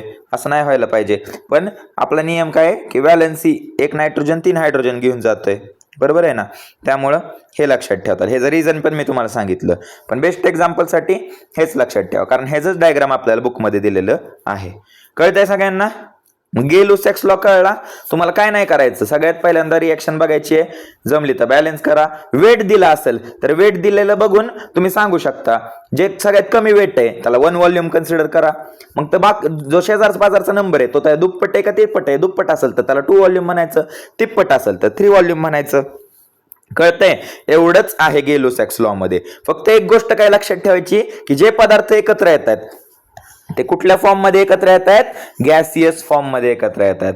आणि ते एकत्र येताना सिंपल रेशिओ मध्ये एकत्र येतात by volume at constant temperature and pressure. बास, एवढीच रिएक्शन आहे, एवढं उदाहरण आहे, लक्षात ठेवताल. ठीक आहे. बाकी जास्त डोक्याला शॉर्ट करून घ्यायचा नाही. गेल्या वेळेस मग आपण हे बघितलं, आठवतंय की किती वॉटर तयार होईल. 10 व्हॉल्यूम दिलं तर काय होईल, 10 व्हॉल्यूम डायहायड्रोजन दिला तर ऑक्सिजन त्याच्या अर्धा घ्यायचा. सिंपल आहे. आणि तेवढंच वॉटर तयार होणार. हे गेल्या वेळेस बघितलं, ह्यात नको जास्त टाइम वेस्ट करायला. आता तर कळलंच असेल. आता ॲव्होगॅड्रोज लॉ, हा लॉ आणि गेलो सेक्स लॉ बऱ्यापैकी सेम आहे. फक्त गेलो सेक्स लॉ मध्ये आपण व्हॉल्यूम कन्सिडर करत होतो. तर ॲव्होगॅड्रोज लॉ मध्ये आपल्याला कशाबद्दल बोलायचंय तर नंबर ऑफ मॉलिक्युल्स बद्दल बोलायचंय. कशाबद्दल बोलायचंय, नंबर ऑफ मॉलिक्युल. हाच फरक आहे. गेलो सेक्स लॉ मध्ये आपण काय बोलत होतो, कशाबद्दल बोलत होतो, व्हॉल्यूम बद्दल बोलत होतो. आता ॲव्होगॅड्रोज लॉ मध्ये आपण कशाबद्दल बोलतोय तर आपण मॉलिक्युल्स बद्दल बोलत आहोत. कळतंय सगळ्यांना. ओके. मग आता स्टेटमेंट आहे, एवढं लक्षात ठेवायचंय की equal volumes of all gases at same temperature and pressure content equal number of molecules. ठीक आहे. Equal volume of all gases at same temperature and pressure. मग आजचे स्टेटमेंट सुद्धा बघा, at same temperature and pressure हेच होतं. कळतंय का. इक्वल व्हॉल्यूम ऑफ गॅसेस हेच आपल्याला बघायला मिळेल. फक्त तिथं काय होतं गेलो सेक्स मध्ये स्मॉल होल नंबर रेशिओ मध्ये ते कंबाईन करतायत. पण इथं काय म्हणतात ते की equal volume of all gases, कुठला पण गॅस घ्या आणि त्याचा इक्वल व्हॉल्यूम घ्या. ठीक आहे. सेम व्हॉल्यूम जर तुम्ही घेतला, सेम व्हॉल्यूम मध्ये ते गॅस कोंडून ठेवला at same temperature and pressure, तर त्यामध्ये नेहमी सेम नंबर ऑफ मॉलिक्युल्सच बघायला मिळतील असं ते म्हणतात. म्हणजे समजा आपण 1 लिटरची बॉटल घेतली, 1 लिटरची पाण्याची बॉटल सगळ्यांनी बघितली, बिस्लेरी, ॲक्वागार्ड काय असेल नसेल ते, है ना. आणि ह्या दोनामध्ये मी समजा एक गॅस भरला ए, एक गॅस भरला बी. दोन्ही वेगवेगळे गॅसेस आहेत. पण ह्या बॉटलचं व्हॉल्यूम किती, 1 लिटर है ना. 1 लिटर ह्याची पण क्षमता आहे, 1 लिटर ह्याची पण क्षमता आहे. गॅसेस वेगवेगळे आहेत पण बॉटलचं व्हॉल्यूम काय सेम आहे. मग तेच म्हणतात की ए आणि बी मध्ये जे मॉलिक्युल्स असतील गॅसेसचे ते काय राहणार आहेत, नेहमी सेमच राहणार आहे. का, कारण ह्यांचं व्हॉल्यूम काय आहे, सेम आहे. हाच आहे आपला ॲव्होगॅड्रोज लॉ की equal volume of all gases, कुठला पण गॅस घ्या आणि व्हॉल्यूम इक्वल ठेवा, पण कधी at same temperature and pressure, तापमान आणि प्रेशर ह्या दोघांसाठी काय पाहिजे, सेम पाहिजे. तर आणि तर त्यांचे नंबर ऑफ मॉलिक्युल्स काय राहतील, दोघांमध्ये सेम राहतील. तर मॉलिक्युल म्हणजे काय, तर तुम्हाला माहिती आहे सगळ्यात छोटा पार्टिकल काय असतो, ॲटम असतो. ॲटम एकत्र आल्यावर काय तयार होतात, मॉलिक्युल्स तयार होतात. मॉलिक्युल एकत्र आले तर काय तयार होतं, आपलं एलिमेंट तयार होतं. आणि लास्टला मग एलिमेंट एकत्र आली की कंपाऊंड तयार होतं. हे बेसिक आपण 8वी पासून शिकत आलोय. त्यामुळे मॉलिक्युल म्हणजे काय, तर ॲटमचा मोठा भाऊ एवढं लक्षात ठेवा. ॲटम एकत्र आली की मॉलिक्युल तयार होतो, बस. त्या पलीकडे नाही. पण हा कन्सेप्ट कळला ना तुम्हाला, की व्हॉल्यूम जर तुम्ही सेम घेतलं आणि त्या व्हॉल्यूमला तुम्ही कुठले पण गॅस घ्या at constant temperature and pressure, त्यामध्ये नेहमी इक्वल नंबर ऑफ मॉलिक्युल्सच बघायला तुम्हाला मिळणार आहेच. हाच आहे आपला ॲव्होगॅड्रोज लॉ. ठीक आहे, आणि हाच सगळ्यात इम्पॉर्टंट आहे. तर ॲव्होगॅड्रोज लॉ मध्ये बघा, सेम उदाहरण घेऊ आपण. सेम उदाहरण आता इथं बघा, वन व्हॉल्यूम म्हणजे वन व्हॉल्यूमला आपण एन मॉलिक्युल्स कन्सिडर करू. तर 2 व्हॉल्यूम म्हणजे काय राहणार, 2n मॉलिक्युल्स राहणार. ठीक आहे, आणि हे पण 2 व्हॉल्यूम म्हणजे 2n मॉलिक्युल्स राहणार. म्हणजे इथं समजा 10 मॉलिक्युल्स असतील ऑक्सिजनचे, एक व्हॉल्यूम मध्ये एका व्हॉल्यूम मध्ये 10 मॉलिक्युल्स असतील समजा. तर मला सांगितलंय मग 2 व्हॉल्यूम मध्ये किती असणार, 20 असणार. इकडे पण 2 ml वॉटर, 2 व्हॉल्यूम वॉटर तयार होतंय, त्यामुळे इथं पण किती मॉलिक्युल असणार, 20 असणार. इथं 20, इथं 20 आणि इथं किती म्हणलं मी, 10. मग ते तेच म्हणतात की गेलो-सॅक्स लॉ नुसार एक व्हॉल्यूम म्हणजे n मॉलिक्युल्स, 2 व्हॉल्यूम म्हणजे 2n मॉलिक्युल्स आणि 2n मॉलिक्युल्स ऑफ वॉटर म्हणजेच 2 व्हॉल्यूम वॉटर. ठीक आहे, ॲव्होगॅड्रो लॉ पण तेच म्हणतोय, फक्त ॲव्होगॅड्रोज लॉ हा n काढून टाकतोय. ॲव्होगॅड्रो लॉ सरळ सांगतोय की 1 मॉलिक्युल ऑक्सिजन जर तुम्ही घेतला तर हायड्रोजन किती घ्यावं लागणार आहे, 2 मॉलिक्युल. मगाशी सांगितल्याप्रमाणे H2O, 1 मॉलिक्युल ऑक्सिजन घेतला तर हायड्रोजन किती घ्यावं लागणार आहे, 2 मॉलिक्युल घ्यावं लागणार आहे. कळतंय, आणि 2 मॉलिक्युलच आपलं काय तयार होणार आहे, वॉटर तयार होणार आहे. कळतंय. आता हे तुम्ही म्हणताल हा तर ॲटम आहे बाबा, मग तुम्ही कसं काय बोलताय, हे ॲटमला मॉलिक्युल कसं काय बोलताय, तर आपण रिॲक्शन लिहिली तुम्हाला मित्रांना आठवतंय ना, H2 + O2 gives rise to H2O. मग आपण बॅलन्स करायसाठी इथं 2 लिहिलता, इथं 2 लिहिला की इथं पण 2 लिहावा लागला. मग रेशो काय झाला आपला, 2 मॉलिक्युल हायड्रोजन लागतायत, 1 मॉलिक्युल ऑक्सिजन लागतंय, 2 मॉलिक्युल वॉटर तयार होतंय. मग ते तेच म्हणतात की 1 molecule of water plus 2 molecule of hydrogen gives rise to 2 molecules of water. बघा, मग जेव्हा आपण मॉलिक्युल मध्ये बोलतो, मॉलिक्युलच्या लँग्वेज मध्ये एक्सप्लेन करतो, तोच आहे ॲव्होगॅड्रोज लॉ. सिंपल, बाकी तुम्हाला काहीही लक्षात ठेवायचं नाहीये. कळतंय ना मित्रांनो, तुम्हाला फक्त मॉलिक्युल लक्षात ठेवायचंय. मॉलिक्युल शब्द, मॉलिक्युल दिसला की समजायचं ॲव्होगॅड्रोज लॉ आहे. जिथं मॉलिक्युलची गोष्ट होईल तिथं एकच माणूस आठवायचा, एकच वादा, ॲव्होगॅड्रो दादा. ठीक आहे ना, कळतंय का सगळ्यांना. ॲव्होगॅड्रो आठवला, मॉलिक्युल, ॲव्होगॅड्रो मॉलिक्युल ह्यांचा घनिष्ठ म्हणजे मैत्री, एकदम जीवाभावाचा विषय ॲव्होगॅड्रोचा. त्यामुळे मॉलिक्युल जिथं कुठं तुम्हाला दिसतं तिथं तुम्ही सरळ म्हणायचं ॲव्होगॅड्रो. आणि हा लॉ पाठ करा की equal volume of all gases at same temperature and pressure content equal number of molecules. समजून घेण्यासाठी हे उदाहरण लक्षात ठेवा की 2 बॉटल घ्या, कुठला पण गॅस त्यामध्ये भरा, पण दोघांचं व्हॉल्यूम काय सेम आहे. दोघांचं व्हॉल्यूम सेम असल्यामुळं, टेम्परेचर प्रेशर सेम असल्यामुळं त्या दोघांमध्ये मॉलिक्युलची संख्या काय राहणार आहे, नेहमी इक्वलच राहणार आहे, सेमच राहणार आहे. आणि जेव्हा कंपाऊंड तयार होतं तेव्हा मॉलिक्युलच्या फॉर्म मध्येच तयार होतं. 1 molecule reacts with 2 molecules of hydrogen gives rise to 2 molecules of water. Simple, तेच कन्सेप्ट रिपीट होत आहेत. तुम्हाला काही लक्षात ठेवायचं, फक्त मागाशी गेलो सेक्स मध्ये तुम्ही कुठल्या भाषेत बोलत होता, व्हॉल्यूम. इथं कुठल्या भाषेत बोलायचंय, मॉलिक्युल्स. लँग्वेजचा बदल आहे, बाकी काय नाही. कळतंय सगळ्यांना. चलो जाऊया पुढं. आता तेच म्हणतात की 2 volumes of hydrogen combine with 1 volume of oxygen two give 2 volume of water vapour. मग ॲव्होगॅड्रोज लॉ काय म्हणतो, 1 volume content n molecule, 2n molecule content, हे असं फापट पसारा XYZ वाचून घेताल. ठीक आहे ना, तेच गोष्टी आहेत. मला पण कंटाळा आलाय तेच सांगून. ठीक आहे ना. आता बघा, हायड्रोजनचा 1 व्हॉल्यूम दिलाय, हे 1 व्हॉल्यूम, 2 व्हॉल्यूम घेतलेले ना हायड्रोजनचे आपण. ठीक आहे, आता इथं बघा ऑक्सिजन कसा आहे, O2 आहे. हा बॉन्ड ब्रेक होणार, ब्रेक होऊन बघा हा एक ऑक्सिजन ह्याच्यावर गेला, हा दुसरा ऑक्सिजन ह्याच्यावर गेला. कळतंय का. त्यामुळे हे 50 ml जरी घेतलं तरी 50 ml मध्ये 2 ऑक्सिजन आहेत. कळतंय ना.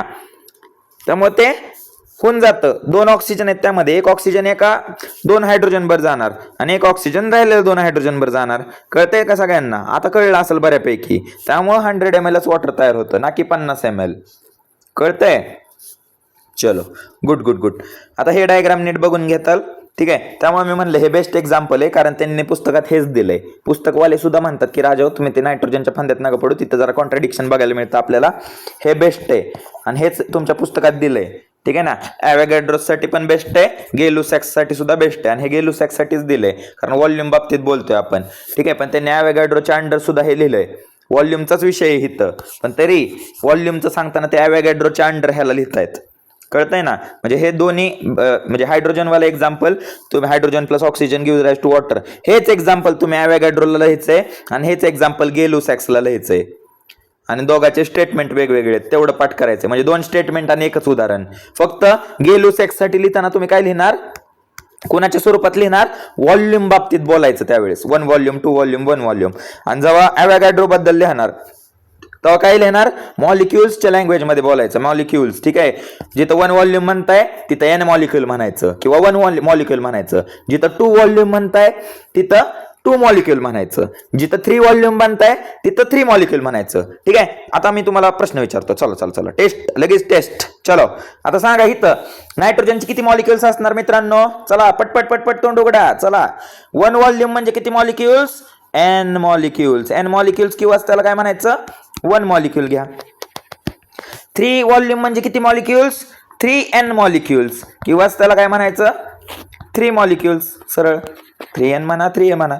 ठीक आहे. आणि इथं 2 व्हॉल्यूम म्हणजे किती मॉलिक्युल्स, 2N मॉलिक्युल्स. ठीक आहे. 2N मॉलिक्युल्स किंवा 2 मॉलिक्युल्स. सिंपल. जेव्हा मॉलिक्युल मध्ये बोलताल झाला ॲव्होगॅड्रो लॉ, बस विषय संपला.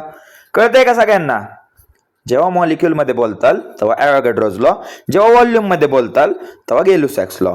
दोन्ही आपण गॅसेस मध्येच, गेलुसॅक्स तर फिक्स मध्ये गॅसेस मध्येच बोलतोय आपण. ठीक आहे ना. त्यामुळं हे बेस्ट एक्झाम्पल आहे हायड्रोजन ऑक्सिजन वॉटरवालं, ते लक्षात ठेवा. चलो आता हे एवढं रामायण आपण गेल्या लेक्चरच डिस्कस केलं, पण गरजेचं होतं मित्रांनो. ठीक आहे ना. तुम्हाला नाही ना कळलं की मलाच असं बेचैन वाटतं, मला पण जाणवतं. आपण मग लांब आहे पण तरी मला माझं विद्यार्थ्यांबर आता जे माझ्या हातून गेले त्यांना माहिती आमचं एक असं अदृश्य कनेक्शन आहे. त्यांना नाही कळलं, एखादी गोष्ट जड जात असेल की मला लगेच कळतं. त्यामुळं एवढं तळमळ आहे. ठीक आहे. 1 तास गेलाय पण ठीक आहे, आज निपटूनच टाकू धडा. रोजचं मड घेण्यापेक्षा एकदाच काय ते त्याचा कार्यक्रमच करून टाकू. ठीक आहे. आता सिंपल आहे बघा. आता सोप्या गोष्टी, त्या 2 गोष्टीमध्ये जरा किचकटपणा बघायला मिळत होता. आता गोष्टी सगळ्या सिंपल आहे बघा, लक्ष द्या. डाल्टन्स ॲटॉमिक थेअरी, छोट्या गोष्टी लहानपणापासून ज्या ऐकत आलोय त्या बाबतीतच ते बोलतायत. काय म्हणतात डाल्टन्स ॲटॉमिक थेअरी मध्ये, तर matter consist of tiny individual particle called atom. माहित नाही का तुम्हाला की मॅटर टायनी इंडिव्हिज्युअल पार्टिकल पासून बनलाय, त्याचं नाव आहे ॲटम. पहिलं स्टेटमेंट कळलं आहे तसं पाठ करा. चला. All the atoms of given element have identical property including mass. आता जे सगळे ॲटम असतात मॉलिक्युल मधले किंवा एलिमेंटचे, ॲटम तर सगळे सेमच असतात ना. ॲटम जर सेम असेल तर त्या ॲटमचं प्रॉपर्टी सेम राहणार आहे, त्याचा मास सेम राहणार आहे. आणि ॲटम दुसऱ्या एलिमेंटचा घेतला तर त्याचा मास आणि त्याचं प्रॉपर्टीज काय राहणार आहे, डिफरंट राहणार आहे. जसं हायड्रोजनचं एलिमेंट, हायड्रोजन एक एलिमेंट आहे, हायड्रोजनच्या ॲटमची प्रॉपर्टी वेगळी राहणार आहे, त्यांचा शेप वेगळा राहणार आहे, स्ट्रक्चर वेगळं राहणार आहे. आणि ऑक्सिजनचा जर तुम्ही ॲटम घेतला तर त्याचं स्ट्रक्चर वेगळं राहणार आहे, त्याचं सगळंच वेगळं राहणार आहे, मास पण वेगळं राहणार आहे. हायड्रोजनचा ॲटॉमिक नंबर आहे 1, ऑक्सिजनचा ॲटॉमिक नंबर आहे 8. बघा इथंच कळतंय. सिंपल आहे. म्हणजे ॲटम सेम एलिमेंटचा जर ॲटम घेतला तर त्यांच्या प्रॉपर्टीज आणि मास सेम राहतं. डिफरंट एलिमेंटचा ॲटम घेतला तर त्यांच्या प्रॉपर्टी ना मास हे डिफरंट राहतं. बस. सेकंड मग कळला. थर्ड बघा आता. Compounds are formed when atoms of different element combined in fix ratio. Compound कधी तयार होतात, जेव्हा डिफरंट एलिमेंटचे ॲटम फिक्स रेशिओ मध्ये कंबाईन होतात. उदाहरण तेच वॉटरवालं फिरवा. वॉटर तयार होताना किती ॲटम हायड्रोजनचे एकत्र येतात, 2. किती ॲटम ऑक्सिजनचे एकत्र येतात, काय नसतं म्हणजे 1 असतं. मग 2 atoms of hydrogen and 1 atom of oxygen combine to form water molecule किंवा वॉटरचं कंपाऊंड. ठीक आहे. कळतंय सगळ्यांना. मग तिसरं कळलं की कंपाऊंड कधी तयार होतात, जेव्हा ॲटम एकत्र येतात, डिफरंट एलिमेंटचे ॲटम एकत्र येतात. पण ते ॲटम कसे एकत्र येतात, फिक्स रेशिओ मध्ये एकत्र येतात. कळतंय. आता चौथं बघू आपण. Chemical reaction involve only reorganisation of atoms. Atoms can neither be created nor be destroyed in a chemical reaction. म्हणजे जेव्हा कुठली पण केमिकल रिएक्शन होते त्यामध्ये बाहेरचा पदार्थ कुठला येतो का, नाही. जे रिएक्टंट आपण घेतलेत तेच प्रोडक्ट मध्ये तयार होतात, फक्त त्यांचं काय झालेलं असतं, एक्सचेंज झालेलं असतं, रिऑर्गनायझेशन झालेलं असतं, अरेंजमेंट बदललेली असते. आठवते सगळ्यांना आपण 10वीत बघा एक प्रकार शिकलेलो, displacement reaction. Double displacement reaction. ठीक आहे, डबल डिस्प्लेसमेंट जिथे रिॲक्शन रिॲक्टंट किंवा जे एलिमेंट्स असतात एकमेकांची जागा बदलतात. डबल डिस्प्लेसमेंट रिॲक्शन आठवतंय? BaSO4 प्लस ZnCl2 आठवते का? मग इथं बघा Ba एक एलिमेंट आहे, SO4 एक एलिमेंट आहे, Zn एक एलिमेंट आहे, Cl2 एक एलिमेंट आहे. मग इथं बाहेरचं काय तयार होतंय का? तर नाही, इथं हेच एलिमेंट त्यांची जागा बदलतात. म्हणजे BaCl2 प्लस ZnSO4 हा त्याच्यावर गेला, हा ह्याच्यावर गेला, हा ह्याच्यावर गेला, असं तयार होतंय. म्हणजे इथं रिऑर्गनायझेशन होतंय, ऍटम्स त्यांची जागा बदलतात आणि त्यामुळे नवीन पदार्थ तयार होतात. ठीक आहे, त्यामुळे ऍटम्स काय उद्ध्वस्त होत नाही, can neither be created nor be destroyed in a chemical reaction. Atom ना कुठं वेस्ट होतात ना कुठं तयार होतात, ऍटम आहे तसे राहतात, फक्त ते रिऑर्गनाइज होत आहेत, म्हणजे ते त्यांची जागा बदलत आहे. ह्याच्यावरनं बेस्ट तुम्हाला कळलं असेल. झालं डाल्टन्स ॲटॉमिक थेअरी. 2-3 मार्काला प्रश्न येतो तुम्हाला, सिंपल आहे. डाल्टन्स ॲटॉमिक थेअरी लिहून या. 4 तर पॉईंट आहेत, 4चे 4 पॉईंट लहानपणापासून आपण वाचत आलोय, शिकत आलोय, त्यामुळं लक्षात ठेवताल. ठीक आहे ना? चलो पुढचा पॉइंट आहे ॲटॉमिक मास. ठीक आहे, ॲटॉमिक मास काय असतं बाबा? तर ॲटमचं जे काय मास आहे, ॲटमचं जे काय मास आहे त्याला म्हणतो आपण ॲटॉमिक मास. आता आतापर्यंत तुम्ही एक बेसिक फॉर्म्युला शिकलाय, A=Z+N. हे आपण लहानपणापासून, म्हणजे लहानपणापासून नाही, 9वी पासून तरी शिकतोय. A म्हणजे काय? आपलं ॲटॉमिक मास, ॲटमचं मास. N म्हणजे ॲटॉमिक नंबर है ना, आणि N म्हणजे नंबर ऑफ न्यूट्रॉन. हे आपल्याला माहिती आहे. पण आता हे आपण थोडं मोठं झालो ना, त्यामुळे आता आपण ॲटॉमिक मास शिकतोय. आता ॲटॉमिक मास म्हणजे ॲटमचं मास असतं, एवढं तर सगळ्यांना कळते. आता हे कशात एक्सप्रेस करतात? तर ॲटॉमिक मास युनिटमध्ये एक्सप्रेस करतात. आता हे डेफिनेशन आहे ॲटॉमिक मासची, ही तुम्हाला लक्षात ठेवायची आहे फक्त. 1 atomic mass is defined as mass exactly equal to 1/12 mass of 1 carbon atom, C12 atom. ठीक आहे, म्हणजे जे काय आपलं ॲटमचं मास असेल ते काय असेल? Is equal to 1/12 mass of carbon, C12 isotope आहे, त्याचा 1/12 मास एवढं असेल. 1 ॲटॉमिक मासची व्हॅल्यू मग एवढी येते. ही पाठ करायची गरज नाहीये, लक्षात राहत असेल ठेवा लक्षात, पण नाहीये गरज. ठीक आहे ना? मग ते काय म्हणतात की ॲटॉमिक मास आपण कशात मोजतो? म्यू मध्ये, किंवा डाल्टन, आपण डाल्टन म्हणतो त्याला, डाल्टन किंवा ह्याला म्यू म्हणतो आहे ना, म्यू डाल्टन, लक्षात ठेवा. त्यामुळे ॲटॉमिक मास यू दिसला की म्हणायचं ते काय? ॲटॉमिक मास आहे. म्यू किंवा यू किंवा डाल्टन आपण म्हणतो त्याला, म्हणताना डाल्टन म्हणतो, पण सहसा हे कोण लिहित नाही, DA कोण लिहित नाही, सगळे डायरेक्ट यूच लिहितात. यू म्हणजे काय? Unified mass. ठीक आहे, हे युनिट आहे त्याचं. जसं आपण वजन kg मध्ये मोजतो, ग्रॅम मध्ये मोजतो, सेकंद मध्ये मोजतो, है ना, तसंच सेकंद मध्ये टाइम मोजतो आपण, है ना. kg ग्रॅम हे वजन मोजतो, टाइम सेकंद मध्ये मोजतो. तसंच आता ॲटॉमिक मास कशात मोजायचं? म्यू मध्ये मोजायचं. आणि म्यू म्हणजेच काय? डाल्टन. म्यूचा अर्थ काय? Unified mass. ठीक आहे, कळतंय सगळ्यांना? यू म्हणजे युनिफाईड मास, आणि त्यालाच आपण उच्चार म्हणताना काय म्हणतो? डाल्टन असं म्हणतो. कळतंय सगळ्यांना? मग हे एक डेफिनेशन आहे, लक्षात ठेवा. बाकी काय हा फॉर्म्युला लक्षात ठेवायची गरज नाहीये. ह्याच्यावरनं हे आपल्या लक्षात राहील की 1 ॲटॉमिक मास म्हणजेच काय? की C12चं 1/12 जे असतं, C12 जो आयसोटोप असतो कार्बनचा, त्याचा 1/12 जर तुम्ही घेतला मास, तर ते असतं 1 ॲटॉमिक मास, आणि त्याची व्हॅल्यू एवढी आहे, जी की पाठ करायची गरज नाही, पण राहत असेल तर लक्षात ठेवा. 1.6 × 10 एवढंच लक्षात ठेवा. 1.66 × 10⁻24 ग्रॅम एवढं असतं. कळतंय सगळ्यांना? चलो पुढे मग ॲव्हरेज ॲटॉमिक मास. आता ते काय म्हणतात की तुम्हाला माहिती, एक एलिमेंटचे भरपूर आयसोटोप असू शकतात. आयसोटोप म्हणजे काय? तर आयसोटोप म्हणजे त्या एलिमेंटचेच पार्ट असतात, एलिमेंटचेच त्या टाईप असतात, ज्याचा प्रोटॉन नंबर काय असतो? प्रोटॉन नंबर काय असतो त्यामध्ये? सेम असतो. ठीक आहे, मग त्याला म्हणायचं आपण आयसोटोप. मग त्यांच्यामध्ये बघा आता काय काय बदल होतो. एक कार्बनचं उदाहरण दिलंय तिने, आधी हे वाचून घेऊ आपण. The atomic mass of such element is weighted average of atomic mass of his isotope. आता कार्बन बाबतीत आपण बोलूया. तर कार्बनचे किती आयसोटोप आहेत? 3 आहेत. 1 2 3 हे तर तुम्हाला दिसत असतील. C12 त्याचा ॲटॉमिक मास आहे 12. C13 त्याचा ॲटॉमिक मास आहे 13.00335. C14 त्याचा ॲटॉमिक मास आहे 14.00317. तर आता ह्या तिघापैकी घ्यायचं कुठलं? हे घ्यायचं, हे घ्यायचं का हे घ्यायचं? तर आपल्यासाठी तिन्ही महत्वाचे. त्यामुळे आपण काय करतो? ह्या तिघांचं ॲव्हरेज काढतो. काय करतो? ह्या तिघांचं ॲव्हरेज काढतो. म्हणजे तिघांची बेरीज करायची, जी काही येईल भागिले काय करायचं? 3 नंबर आहेत त्यामुळे डिवायडेड बाय 3 करायचं. जो नंबर येईल तो आहे आपला ॲव्हरेज ॲटॉमिक मास. एवढंच आहे. ठीक आहे ना. आणि आपण पिरियडिक टेबलमध्ये किंवा जो प्रॉब्लेम आपण आता इथून पुढे सॉल्व्ह करणार आहे, गणित सॉल्व्ह करणार आहे, त्यामध्ये आपण हाच घ्यायचा ॲव्हरेज काढलेला, ह्यातला एक कुठला पण घ्यायचा नाही, ॲव्हरेजच घ्यायचा. कळतंय सगळ्यांना. आणि जवळपास सगळेच ॲटॉमिक मास असे डेसिमलमध्ये आहेत. ठीक आहे, 12 point. Whole number atomic mass कोणाचाच नाहीये, सगळे असे बघा. इथं पण बघा कार्बनचं काय, एवढे तिघांचं ॲव्हरेज काढलं एवढं येते, ह्या तिघांचं ॲव्हरेज काढलं 12.011. पण आपण राऊंड ऑफ करून आता 12.0 आला ना, त्यामुळे ह्याला 12च कन्सिडर करतो, गणित सोपं व्हावं त्यासाठी. नायट्रोजन बघा C14 C15 आहे. ठीक आहे, मग इथं पण काय कन्सिडर करतो आपण, 14.007 आहे, राऊंड फिगर करून 14 कन्सिडर करतो. पण आहे का खरंच ते होल नंबर ॲटॉमिक मास असतं का? नाही, डेसिमल मध्येच असतं, कारण आपण ॲव्हरेज काढतोय. ठीक आहे ना. इथं बघा ऑक्सिजनचे 3 आयसोटोप आहे, 16 17 18, त्यांचं ॲव्हरेज निघलं एवढं झालं. मग 15.9 म्हणजे 16च्या बरोबर धरतो आपण. म्हणजे आपण जिथं कुठं कॅल्क्युलेशन करतोय प्रॅक्टिकल पर्पजेससाठी, आपण जे ॲटॉमिक मास वापरणार आहे एलिमेंटचं, ते नेहमी ॲव्हरेजच असणार आहे.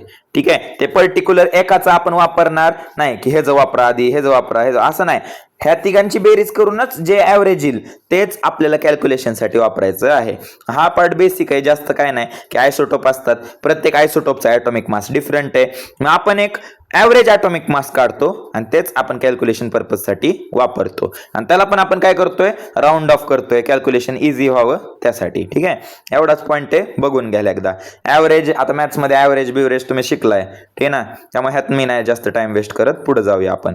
पुढे बघा मॉलिक्युलर मास. ठीक आहे, पुढे काय कन्सेप्ट दिलाय, मॉलिक्युलर मास. सगळ्यात सोपा कन्सेप्ट आणि मार्क देऊन जाणारा कन्सेप्ट आहे हा.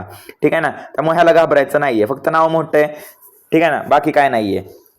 मॉलिक्युलर मास म्हणजे काय, तर मॉलिक्युल्सचं वजन आपल्याला काढायचंय, त्यासाठी आपल्याला आधी ॲटॉमिक मास म्हणजे माहित असणं गरजेचं असतं. आता ॲटॉमिक मास माहित असण्यासाठी तुम्हाला आधी ॲटॉमिक नंबर माहित पाहिजे. का ॲटॉमिक नंबर माहित पाहिजे? कारण तुम्ही बघितलं असेल ॲटॉमिक मास जो आहे तो ॲटॉमिक नंबरच्या बऱ्यापैकी डबल मध्येच आहे. जसं की आता सांगतो तुम्हाला, कार्बनचा नंबर किती मित्रांनो, ॲटॉमिक नंबर किती कार्बनचा, 6. 6च्या डबल काय असतं, 12. बघा त्याचा ॲटॉमिक मास 12 आहे. नायट्रोजनचा नंबर किती आहे, 7. 7चं डबल करा, काय येते, 14. बघा ॲटॉमिक मास 14. ऑक्सिजनचा नंबर किती, ॲटॉमिक नंबर 8. ॲटॉमिक मास किती, 18. सिंपल. ह्याचा किती नंबर आहे, 17. 17चं डबल काय असतं, 34. पण हिथं एक बघा 35.5 राऊंड ऑफ फिगर केले. म्हणजे हे गोष्टी तुम्हाला फक्त लक्षात ठेवायच्या आहेत. बाकी जे आहेत बऱ्यापैकी तरी डबलच असतं, म्हणजे डबलच्याच आसपास असतं. त्यामुळे तुम्हाला रफ मध्ये ॲटॉमिक नंबर तरी लक्षात पाहिजे. आणि जरी ॲटॉमिक मास नाही लक्षात आला तरी तुम्हाला एक्झाम मध्ये देतात. ठीक आहे ना, त्यामुळे टेन्शन नाही घ्यायचं. ठीक आहे ना मित्रांनो. ॲटॉमिक मास तुम्हाला फर्स्ट पेजवर तुम्हाला दिलेलं असतं की ह्याचा ॲटॉमिक मास एवढा आहे, ह्याचा ॲटॉमिक मास तेवढा आहे, कारण ते तुम्हाला कशाचं मॉलिक्युलर मास काढायला होतील, मग ते तुम्हाला जमलं पाहिजे. ठीक आहे, आता मॉलिक्युलर मास काढणं लय सोपं असतं. पहिल्यांदा डेफिनेशन लक्षात ठेवा. Molecular mass of the substance is sum of average atomic mass of all the atoms of element with constitute molecule.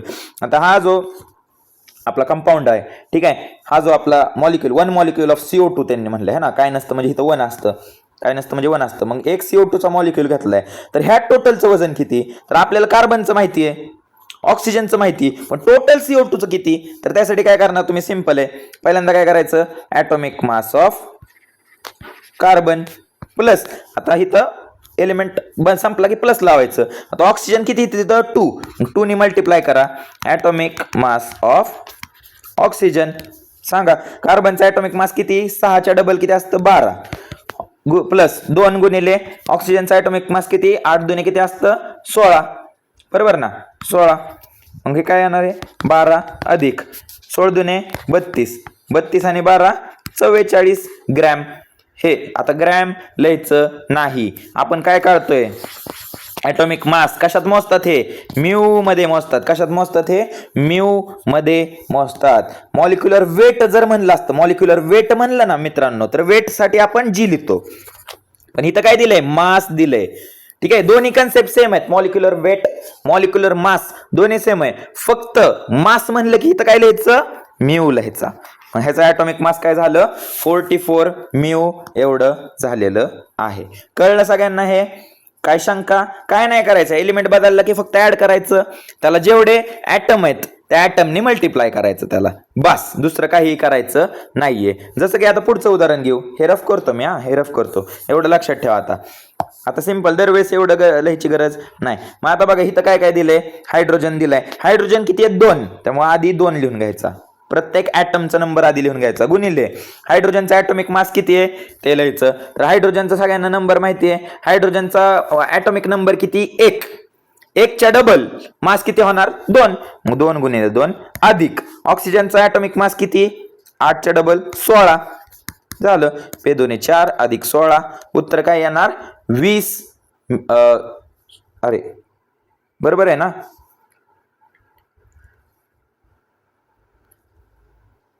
Sorry चुकलं. आपण हायड्रोजनचं वेट एकच आहे, ठीक आहे. हायड्रोजनचं मास एकच आहे, हायड्रोजनचं डबल नाहीये, हायड्रोजनचं एकच आहे. मॉलिक्यूल आपण ॲटम 2 घेतलेत ना. सॉरी हा मित्रांनो, ठीक आहे. मी पण कन्फ्युज झालो थोडासा. हायड्रोजनचं एकच आहे. हे एक्सेप्शन असतात काही ठिकाणी, आपण डबल घेऊन चाललोय ना, म्हणून म्हणतो की तुम्हाला पाठ करायची गरज नाही. बघा मी एवढं हे असताना माझ्याकडनं चुका होतात तर तुमच्याकडनं होणारच. तुम्ही तर विद्यार्थी आहे, मी टीचर असताना माझ्याकडनं चुका होऊ शकतात थोड्या. तुम्ही तर विद्यार्थी, त्यामुळे ते तुम्हाला ॲटॉमिक मास देतात, पाठ करायची गरज नाही. मग हायड्रोजनचा ॲटॉमिक मास किती आहे, इथं 1 आहे. ॲटम किती दिले, 2, त्यामुळे 1 × 2 2 + 16 किती आलं, 18 म्यू एवढं आलं. मी तेच म्हणलं, अरे बघितलं 20 कसं काय येईल, कारण 18 म्यू असतं. मग अशी शिकलो ना, 2 ग्रॅम अधिक 16 ग्रॅम 18 ग्रॅम, तेच आहे, ठीक आहे. आता ग्रॅम लिहिलं तर काय होणार, हे मॉलिक्युलर वेट होणार. पण आता आपण म्यू लिहितोय त्यामुळे हे काय होणार, मॉलिक्युलर मास होणार, ठीक आहे. आता बघा लक्ष द्या, कार्बन एक एलिमेंट उचला, चला. C6 म्हणजे कार्बनचे किती मॉलिक्युल आहे, 6 गुणिले कार्बनचं वेट किती असतं सांगा मित्रांनो. तेच मगाचंच लॉजिक लावा आपण. कार्बनचा नंबर आहे, ॲटॉमिक नंबर आहे 6, वेट डबल 12, बरोबर आहे. एलिमेंट संपला, प्लस साइन लावा. हायड्रोजन किती आहेत, 5 आहेत.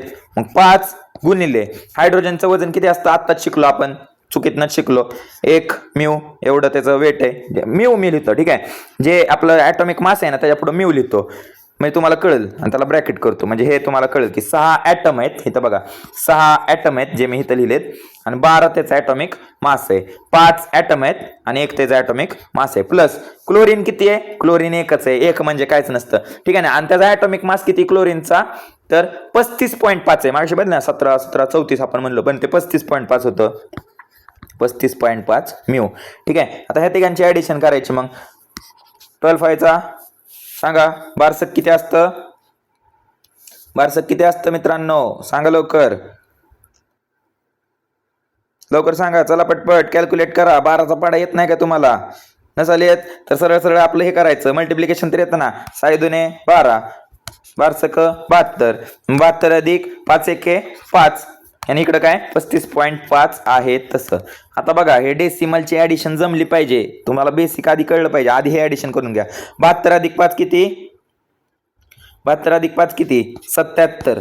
77 अधिक 35.5. आता पॉइंट ज्यांना जमत नाही त्यांनी लक्ष द्या, 35.5 आहे. 77 म्हणजेच काय असतं, मी ह्याला असं पण लिहू शकतो 77.00, ठीक आहे. ह्याचा पॉइंट नंतर असतो त्यामुळे ह्याला लिहायचं 77 आहे तसं, काय नसतं म्हणजे 0 असतं. दोघांची ऍडिशन करायची, काय येतं तर 5. 7 आणि 5 किती, 12, हातच्याला 1, 7 आणि 3 10, आणि 1 किती असतं, 11 असतं. उत्तर काय आलं, 112.5 म्यू ह्याचं उत्तर आलं.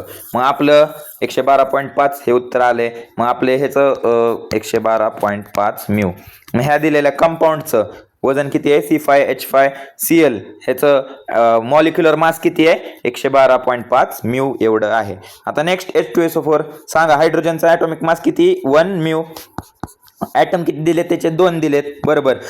सल्फरचा ॲटॉमिक मास किती असतं, तर 32 म्यू असतं. किती असतं, 32 म्यू असतं. ऑक्सिजन किती, चला सांगा, 4 गुणिले ऑक्सिजनचा नंबर किती, 16 म्यू, बरोबर ना. 8 2 16 mu.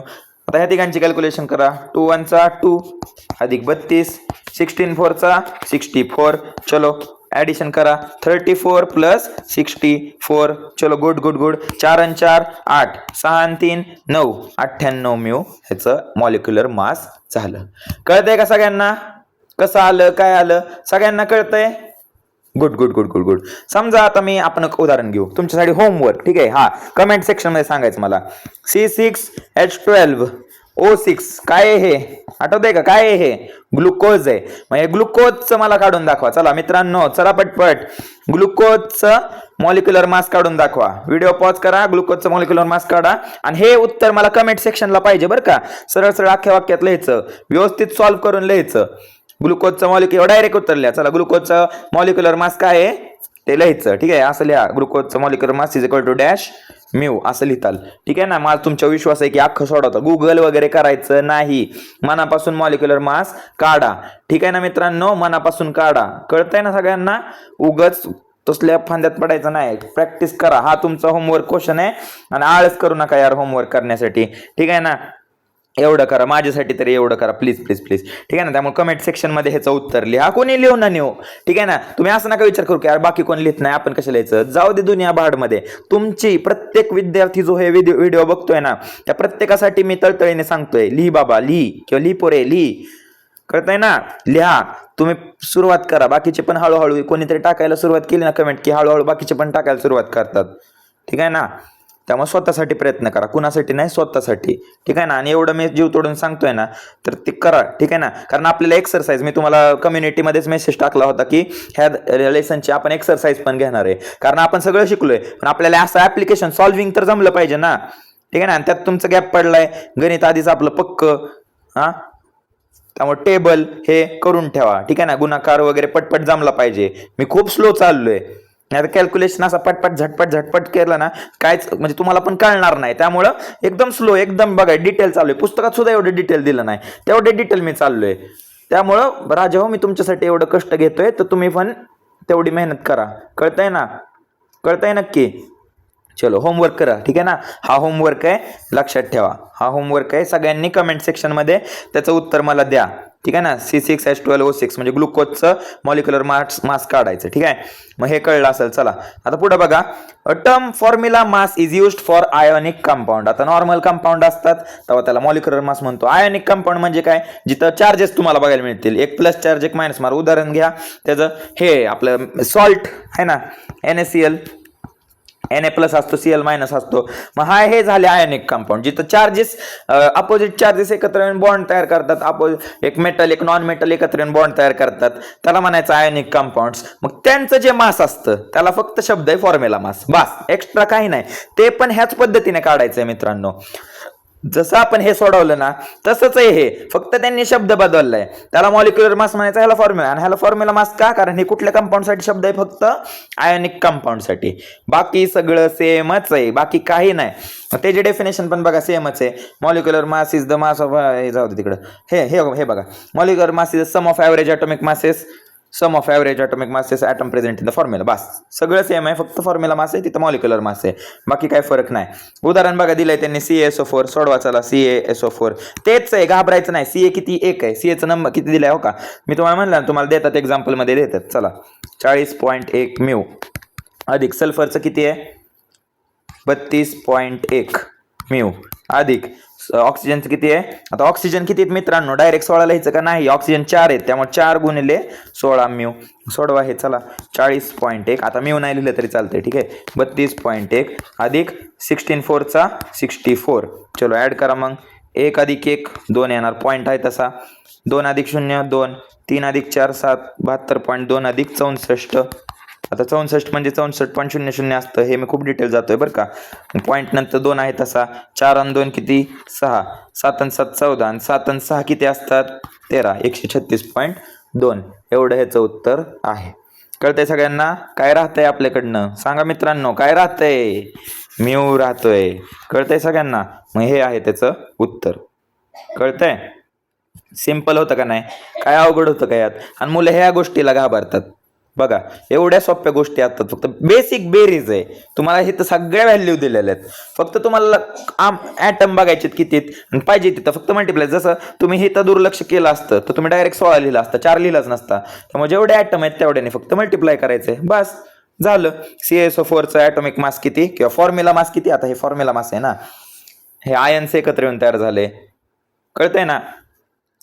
Ca2 plus SO4 2 minus, असं मग 2 - 2 प्लस ॲटम एकत्र आल्यावर तयार झाले. त्यामुळं ह्याला आपण फॉर्म्युला मास म्हणतो. हे आयोनिक कंपाऊंड आहे. CaSO4 कसलं कंपाऊंड आहे? आयोनिक कंपाऊंड आहे. Ca वर प्लस चार्ज असतो, SO4 वर मायनस चार्ज असतो. हे दोन चार्जेस एकत्र येऊन कंपाऊंड तयार झाले, त्यामुळे ह्याला आयोनिक कंपाऊंड म्हणायचं आणि त्याच्या मासला फॉर्म्युला मास.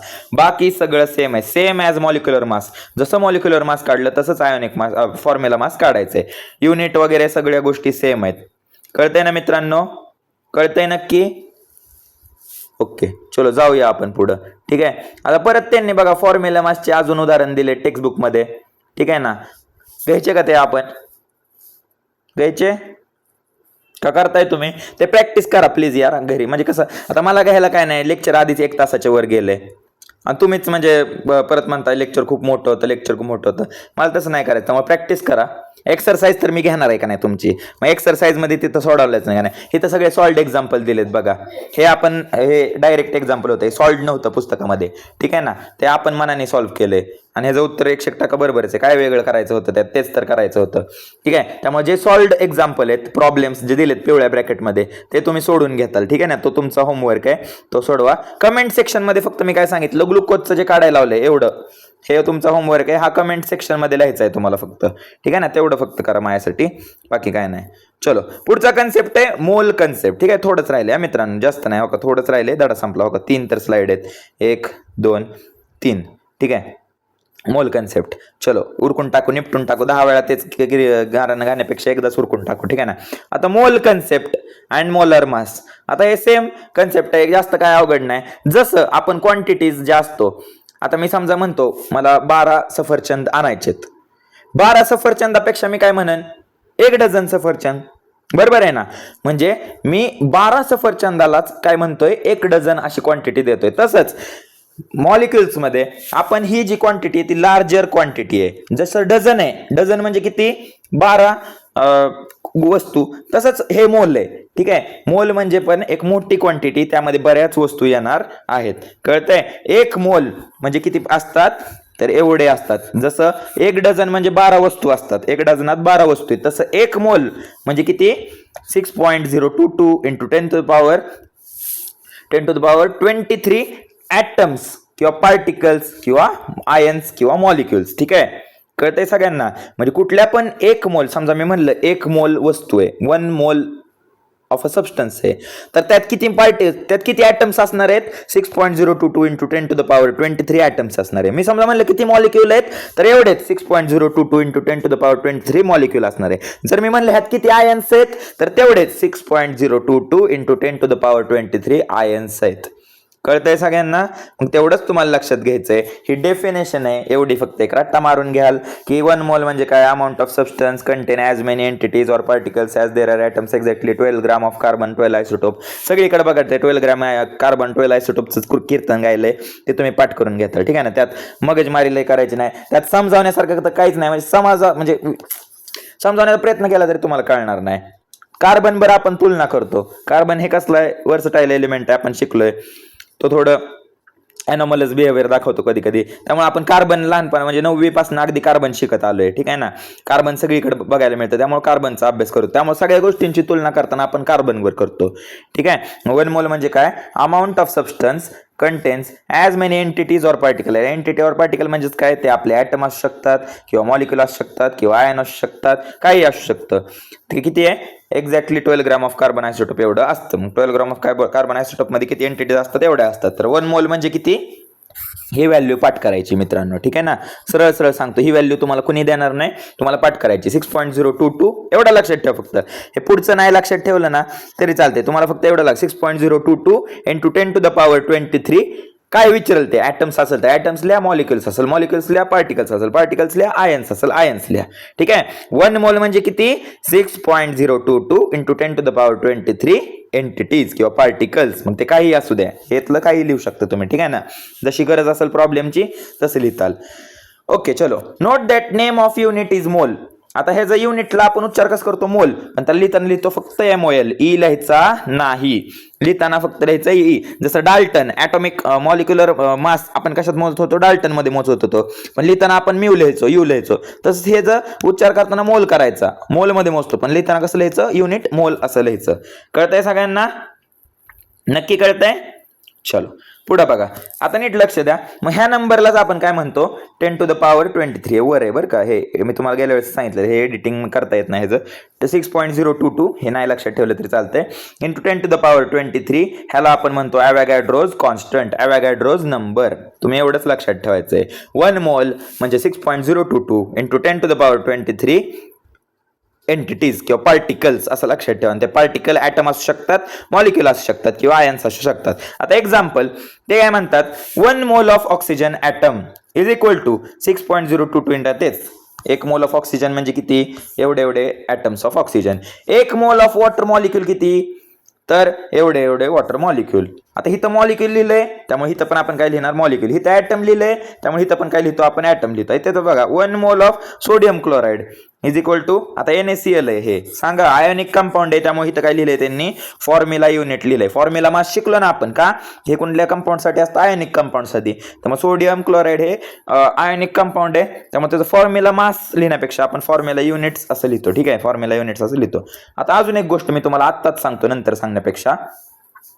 1 मोलची किंमत, 1 मोल म्हणजे नक्की किती असतं, तर त्या स्पेसिफिक एलिमेंट, समजा X एलिमेंट असेल त्याचं ॲटॉमिक मास म्हणजे 1 मोल असतं. त्याचं ॲटॉमिक मास म्हणजे 1 मोल असतं. म्हणजे मी जर विचारलं तुम्हाला 16 ग्रॅम ऑक्सिजनमध्ये 16 ग्रॅम ऑक्सिजन म्हणजे किती मोल, तर तुम्हाला माहिती आहे ऑक्सिजनचं मोलर मास किती आहे किंवा ॲटॉमिक मास किती आहे, 16 आहे. 16 हे त्याचं रॉ म्हणजे बेसिक आहे ना, 16 ग्रॅम हे त्याचं ॲटॉमिक मास आहे. मग मी काय सांगितलं, ॲटॉमिक मास म्हणजे किती असतं, 1 मोल असतं. कळतंय ना, 1 मोल म्हणजे किती पार्टिकल, 6.022 इंटू 10⁻23 ॲटम मॉलिक्युल काय असतील, पार्टिकल असतील. लक्षात ठेवा. समजा मी तुम्हाला म्हणलं 32 ग्रॅम ऑक्सिजन म्हणजे किती मोल, तर तुम्हाला एवढं कळलं. आता हे 32 ग्रॅम आहे, 32 ग्रॅम म्हणजे ऑक्सिजनचे किती ॲटम घेतलेत आपण, 2. कारण ऑक्सिजनचं ॲटॉमिक मास किती आहे असताना 16 आहे ना, ऑक्सिजनचा ॲटॉमिक मास 16 आहे.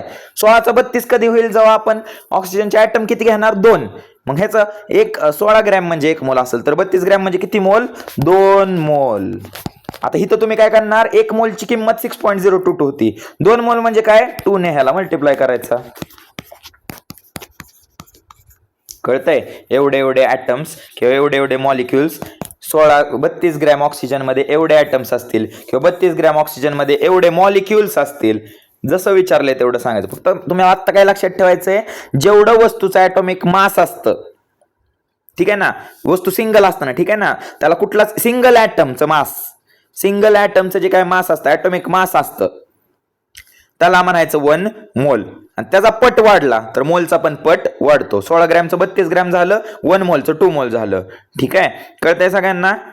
तेच उदाहरण घेऊया आपण आता, समजा नायट्रोजनचं घेऊया. ठीक आहे, नायट्रोजन मित्रांनो आठवते मगाचं 1 मोल नायट्रोजन म्हणजे किती असणार आहे सांगा, मॉलिक्युलर मास नायट्रोजनचं किती असतं, 14 ग्रॅम असतं. 14 ग्रॅम नायट्रोजन.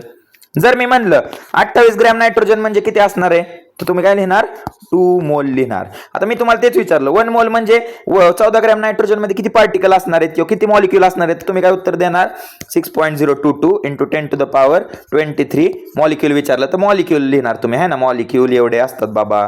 आता तेच मी तुम्हाला विचारलं 2 मोल नायट्रोजन म्हणजे किती मॉलिक्युल असणार, तर तुम्ही काय करणार, 2 ला ह्या नंबरने मल्टिप्लाय करणार, 6.022 इंटू 10⁻23 मॉलिक्युल्स असं म्हणणार.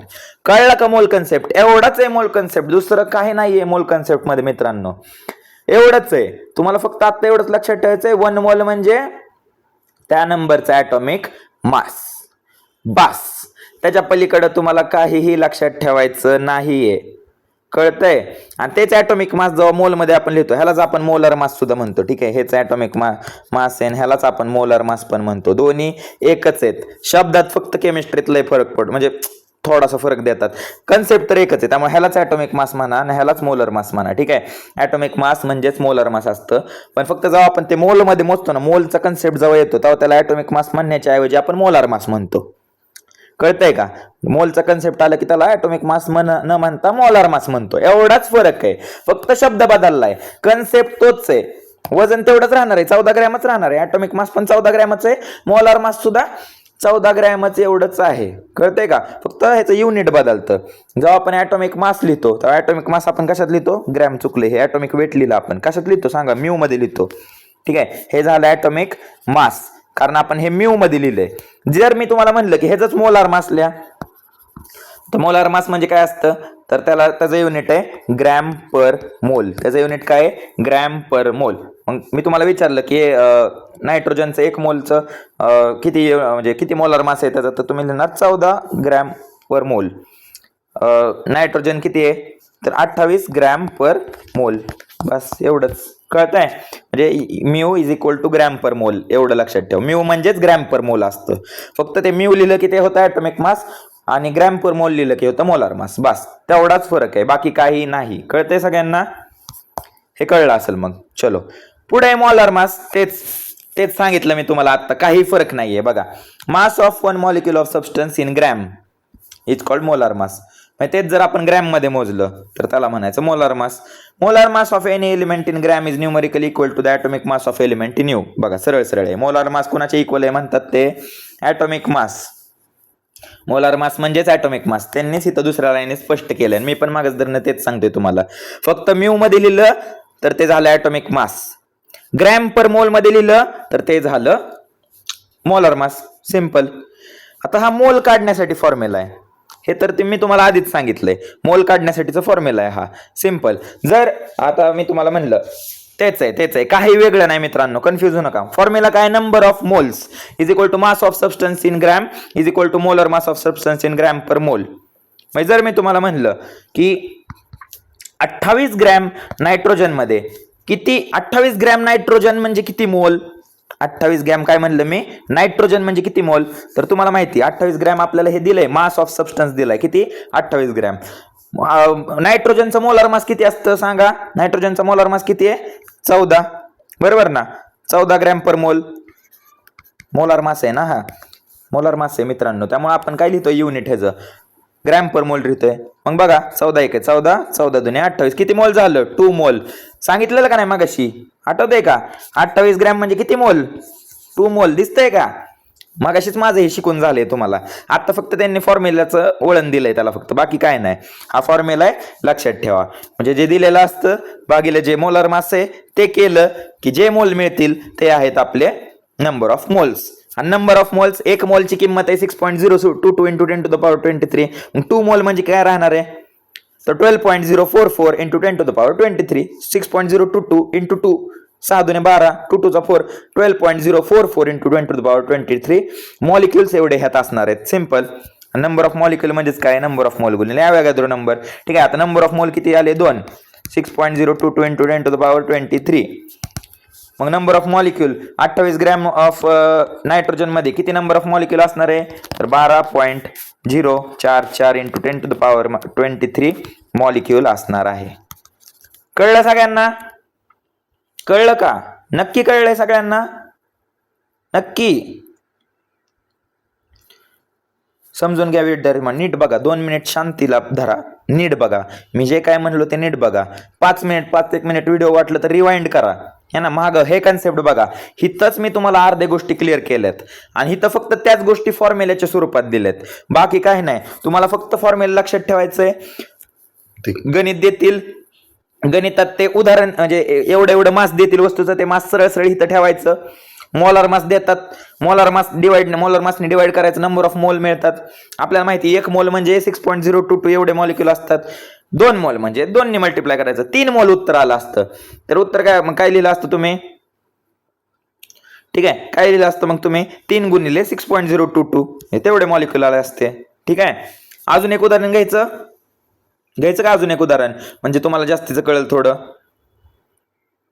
हा चलो, समजा मी तुम्हाला म्हणलं 64 ग्रॅम ऑफ ऑक्सिजन मध्ये 64 ग्रॅम ऑफ ऑक्सिजन मध्ये किती मॉलिक्युल्स आहेत, तर काय करणार तुम्ही, पहिल्यांदा नंबर ऑफ मोलचा फॉर्म्युला काय होता, गिवन मास अपॉन दिलेलं आहे भागिले मोलार मास. सांगा चला, गिवन मास किती आहे, 64 ग्रॅम. ऑक्सिजनचा मोलार मास किती आहे, 16. कितीला पडतं, 16 1 16, 16 चौक 64, बरोबर ना. उत्तर काय आलं आपलं, 4 मोल. मग आपल्याला माहिती 1 मोल म्हणजे 6.022 into 10 to the power 23 molecule असतात. मग 4 मोल बरोबर किती राहणार आहे, 4 गुणिले 6.022 into 10 to the power 23. Molecule. म्हणजेच आपण इथं काय करतोय, number of mole into Avogadro number. बरोबर आहे, नंबर ऑफ मोलच आहे ना हे. 4 काय आहे, नंबर ऑफ मोलच आलंय ना. बघा नंबर ऑफ मोलच आलंय ना, इंटू काय हे ॲव्होगॅड्रो नंबर आहे. बघा फॉर्म्युला कुठे गेला आपला, number of mole into Avogadro constant. झालं, तेच आहे ते. मग हे काय उत्तर येणार, 4 दुने 8, 4 दुने 8, 0 आहे तसा 24 गुणिले 10⁻23 मॉलिक्यूल असतात.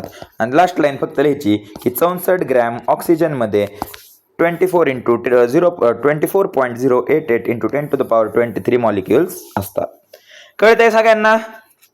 कुणाला काय शंका आहे का इथपर्यंत? नक्की कळलं आता. नंबर ऑफ मोल म्हणजे दिलेलं वजन भागिले मोलार मास करायचं, येईल नंबर ऑफ मोल. त्यालाच इंटू ॲव्होगॅड्रो नंबर केला, येईल नंबर ऑफ मॉलिक्यूल. कळले? आणि तेच जर मी तुम्हाला म्हणलं ॲटमचा नंबर काढा, तर काय नाही, इथे मॉलिक्यूल खोडायचं, सरळ ॲटम लिहायचं, मॉलिक्यूल खोडायचं ॲटम लिहायचं, मॉलिक्यूल खोडायचं ॲटम लिहायचं. काही बदल नाहीये.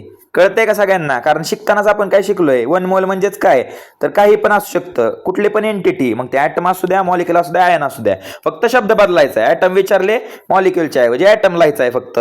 आयन विचारले मॉलिक्यूलच्या ऐवजी आयन लिहायचं आहे फक्त, बस. दुसरं काही लिहायचं नाहीये. कळलं सगळ्यांना? मग जे दिलेले एक्झाम्पल असतील ते सॉल्व्ह करा, एवढंच म्हणणं आहे फक्त. कळतंय? सिंपल फॉर्म्युले, 2च फॉर्म्युले भोवती गोष्ट फिरतीये आपली, हे एक आणि हा एक. एवढ्या 2 फॉर्म्युले जर तुम्हाला कळले, हा आता कळायची पण मग गरज नाही पडणार असं मला वाटतं. एवढं भयानक समजून सांगितलंय की बस, समजावताना मलाच एवढं भारी कळले की तुम्हाला तर कळणारच. त्यामुळं ठीक आहे मित्रांनो, एवढं क्लिअर करा. चला आजच्या आज लगेच कळलंय ना आपल्याला, लगेच गणित बघायची, लगेच सोडवायला लागायचं. पुस्तकात थोडं कसं दिलंय, किचकटपणा जास्त दिलाय, दुसरं काय म्हणणं नाही माझं. बाकी सगळ्या गोष्टी तर सरळ दिल्यात. ठीक आहे ना? आता त्यांनी बघा एक पेज नंबर 9 वर तुमच्या उदाहरण दिलंय 1.5, प्रॉब्लेम नंबर 1.5. टेक्स्टबुक समोर असेल तर बघताल. युरियाचं दिलंय त्यांनी. आता युरिया जो आहे तो एक एलिमेंट नाहीये. मग अशी मी जी उदाहरण घेतली, हे असेल ऑक्सिजन, एकच एलिमेंट होता, इथं पण एकच एलिमेंट होता. घाबरायचं का मग? नाही. युरिया हा फॉर्म्युला बघा त्यांनी दिलाय, NH2CO NH2. मग सरळ आहे, त्याचा मोलार मास काढून घ्यायचं, मॉलिक्युलर मास. कसं काढलेलं, Nचं किती 14 बाबा, प्लस 2 इंटू हायड्रोजनचं 1 आहे, प्लस कार्बनचं किती असतं 12 असतं, प्लस ऑक्सिजनचं किती असतं 16 असतं, प्लस नायट्रोजनचं किती असतं 14 असतं, प्लस हायड्रोजनचं किती असतं 2 असतं, डिवायडेड बाय त्याचं किती. थांबा सोडू आपण, तुम्ही नका लय टेन्शन घेऊ. ठीक आहे, ते काय म्हणतात ते, हे गणित एवढं सोडू, मग लास्ट पॉईंट राहिलाय ते निपटून टाकू. ठीक आहे, काय म्हणतात ते, नंबर ऑफ मोल काढायचे, calculate the number of moles. आता नीट लक्ष द्या, मी काय म्हणतोय त्याकडं. नंबर ऑफ मोल काढायचे, कुठं काढायचंय, मोल पण काढायचंय आणि मॉलिक्यूल पण काढायचंय. आता लॉजिक आहे ना यार, मोल काढल्याशिवाय मॉलिक्यूल निघणार आहेत का? नाही ना, येडं बनवतात आपल्याला.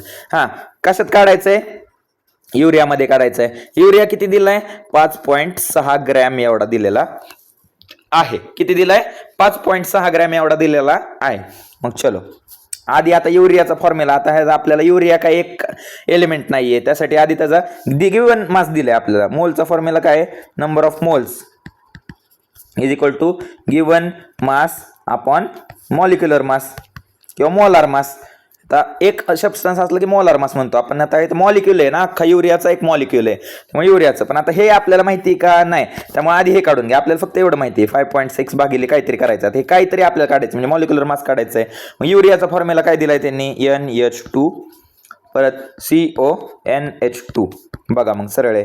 नायट्रोजन एक उदाहरण एक उचलायचं. नायट्रोजनचा नंबर किती, ॲटॉमिक नंबर 7 आहे. 7च्या डबल काय असतं, वेट 14 असतं, 14 म्यू. झालं. प्लस हायड्रोजन किती आहेत बघा, 2 आहेत. किती आहेत हायड्रोजन, 2 आहे. 2 गुणिले हायड्रोजनचा ॲटॉमिक मास किती, म्यू, 1 म्यू. नंतर कार्बनचं वजन किती असतं, 12 म्यू असतं. कार्बन एकच आहे त्यामुळे आपण डायरेक्ट लिहू. नंतर ऑक्सिजन बघा, ऑक्सिजन किती आहे, 16 म्यू.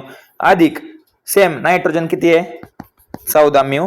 आणि हायड्रोजन किती आहे, 2 गुणिले 1 म्यू. सरळ कॅल्क्युलेशन. 14 म्यू अधिक 2 म्यू अधिक 12 म्यू अधिक 16 म्यू अधिक 14 म्यू अधिक 2 म्यू अधिक झालं बघा. आता इथं बघा 14 म्यू आणि 2 म्यू, ही 16 म्यू आणि ही 16 म्यू. ठीक आहे, 16 आणि 16 काय होतंय, 32 होते. 32 म्यू अधिक हे 16 आणि 12 किती होते, 28 म्यू होते. चलो 3 आणि 2 5, हातच्याला 1, 60 म्यू. मग युरियाचं मॉलिक्युलर मास किती आलं, एवढं आलेलं आहे युरियाचं मॉलिक्युलर मास. आता हे ॲटॉमिक मास नाही, मॉलिक्युलर मास आहे ना, त्यामुळे आपण ह्याला कसं लिहितो, ग्राम पर मोल मध्ये लिहितो. कशात लिहितो, ग्राम पर मोल मध्ये लिहितो आहे. कळलं का आपण. ग्राम पर मोल, म्यू म्हणजेच ग्राम पर मोल असते, एवढं तर कळलंय. मग सरळ सरळ ही किंमत कुठं टाकायची, इथं टाकायची, सिंपल. चलो मग तेच खाली लिहू आपण, नंबर ऑफ मोल्स, मोल्स काढतोय आपण, given mass of urea upon molecular mass of urea. तुम्ही फुल लिहायचंय बरं का, माझ्याकडे आता वेळ पण कमी आहे त्यामुळे मी मग किती दिले हे 5.6 भागिले 60.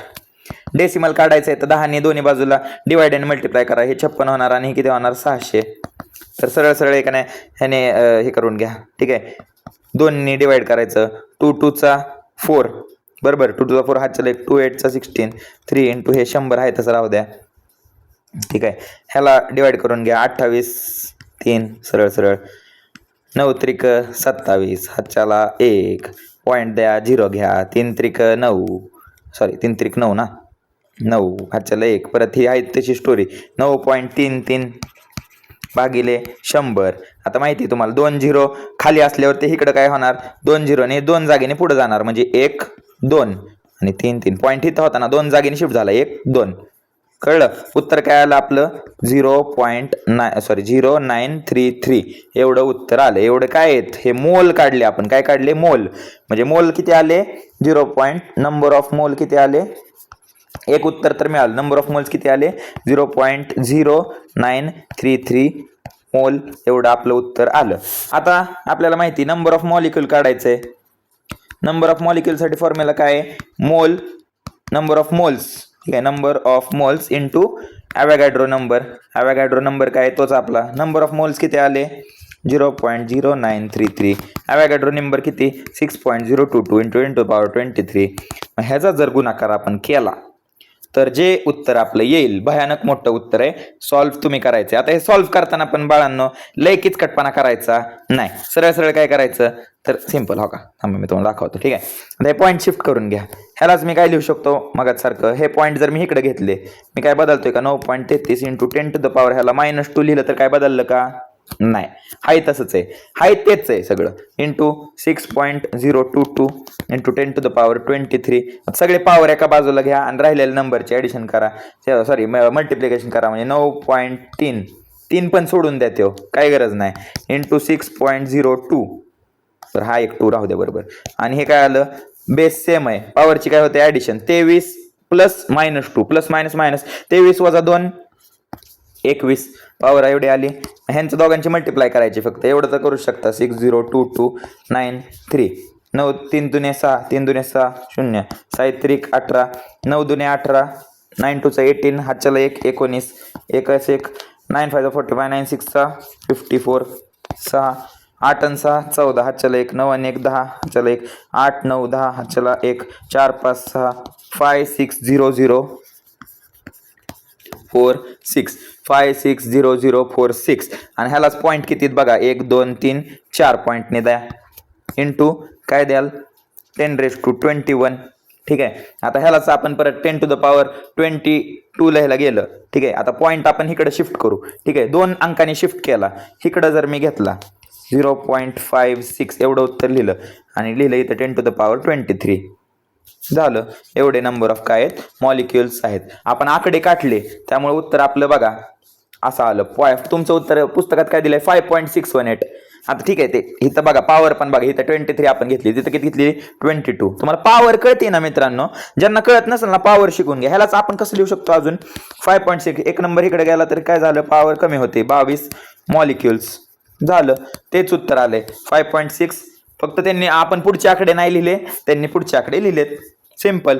बाकी काय फरक आहे का नाही, उत्तर बघा तेच आले. मी कुठं बघितलं का नाही, पुस्तकात बघा, तुम्ही बघू शकता एवढे डिटेल सोडवले का नाही, तुमच्या समोरच जे काय झालंय ते झालंय, कळतंय का. मग अशा पद्धतीने गणित सोडवायची राहतात. झालं 5.6 मॉलिक्युल आहे. तुम्ही सरळ लास्ट लाईन लिहायची की 5.6 ग्रॅम युरियामध्ये बाबा हो एवढे एवढे 0.0933 नंबर ऑफ मोल असतात आणि एवढे नंबर ऑफ मॉलिक्युल असतात. कळतंय, कुठलंही गणित येऊ द्या कुठलंही गणित येऊ द्या, दिलेलं वजन भागिले मॉलिक्युलर मास घ्यायचं, येईल नंबर ऑफ मोल, आणि त्या नंबर ऑफ मोलला 6.02 × 10⁻23 मल्टिप्लाय करायचं, येईल नंबर ऑफ मॉलिक्युल. सिम्पल. ह्या पलीकडे डोकं चालवू नका. इम्पॉर्टंट काय ह्यात फक्त तुम्हाला गणित आलं पाहिजे, ते इम्पॉर्टंट आहे. आता ते बघू आपण, ठीक आहे. प्रॅक्टिस करा गणित. आता मी तर काय असं ऑनलाईन तर सुधरू शकत नाही ना तुमचं, मी गणित तर घेतोच आहे तुमचं, आहे ना. 11वीचं गणित घेतो आपण. ज्यांना माहित नाही त्यांनी त्या व्हिडिओजला आपण जाऊन बघा, ठीक आहे ना. आता लास्ट कन्सेप्ट, लास्ट पेजवरचं लक्ष द्या. व्हिडिओ मोठा झालाय पण यार इंटरेस्ट आहे ह्यात थोडासा. आता इंटरेस्ट घ्या थोडं, ठीक आहे ना. आता हेच ह्याच्या बरोबरच 1-2 वर्ष काढायचेत म्हणल्यावर इंटरेस्ट घेऊन म्हणजे नाही घेऊन काय करता ना. चलो, आता मोल्स अँड गॅसेस सेम आहे, सगळं सेम आहे. फक्त इथं काय होणार, आता हे कन्सेप्ट कोणासाठी आहे, गॅसेस साठीच आहे, ठीक आहे. जसं मगाशी आपण म्हणत होतो 1 मोल ऑफ, आता ही डेफिनेशन तुम्हाला लक्षात ठेवायची. 1 mole of any gas occupies volume 22.4 at standard temperature pressure. म्हणजे 1 मोलची व्हॉल्यूम किती असणार आहे स्टँडर्ड टेम्परेचर प्रेशरला, 1 मोलची किंमत किती असणार आहे, तर एवढी असणार आहे 22.4 decimetre cube. Volume of 22.4 decimetre cube is known as molar volume of gas. कळतंय का, मोलर व्हॉल्यूम ऑफ गॅस म्हणजेच काय, 22.4 डेसिमीटर क्यूब एवढा असणार आहे. व्हॉल्यूम ऑफ गॅस भागिले molar volume of gas is equal to number of mole of gas. म्हणजे गॅसचे मोल्स काढण्यासाठी, एखादा पदार्थ गॅसियस असेल त्याचे मोल्स काढण्यासाठीचा हा फॉर्म्युला आहे.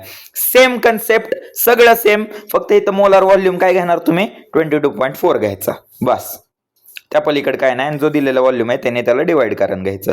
जे उत्तर येईल ते नंबर ऑफ मोल येईल, त्याने परत ॲव्होगॅड्रो नंबर्सला मल्टिप्लाय केला तर ते तुमचं उत्तर येऊन जाते. चला, झाला आपला चॅप्टर इथं पूर्ण. सक्सेसफुली आपण आपला धडा पूर्ण केलेला आहे. थँक्यू मित्रांनो, अख्खं लेक्चर माझ्या बरोबर जुडून राहिले. लय खूप चांगलं झालं पण लेक्चर, ठीक आहे ना. गेल्या वेळेसपेक्षा मला पण आनंद होतोय ह्या लेक्चरला, कारण बऱ्याच महत्वाची गोष्टी आपण रिवाइज केल्या. रिव्हिजन वेळेत झाली, तासाभरात आपली रिव्हिजन झाली, आणि राहिलेल्या तासाभरात म्हणजे 1.5 तासात जवळपास आपले राहिलेले कन्सेप्ट क्लिअर झाले. गणित पण सोडवली आपण, सगळ्यात महत्वाचं. त्यामुळं तुम्ही काय करा, आज तुमचा होमवर्क एवढाच आहे. लेक्चर झालंय ना बघून आता, तर जे सॉल्ड एक्झाम्पल आहेत ते फक्त न बघता सोडवण्याचा मित्रांनो प्रयत्न करा.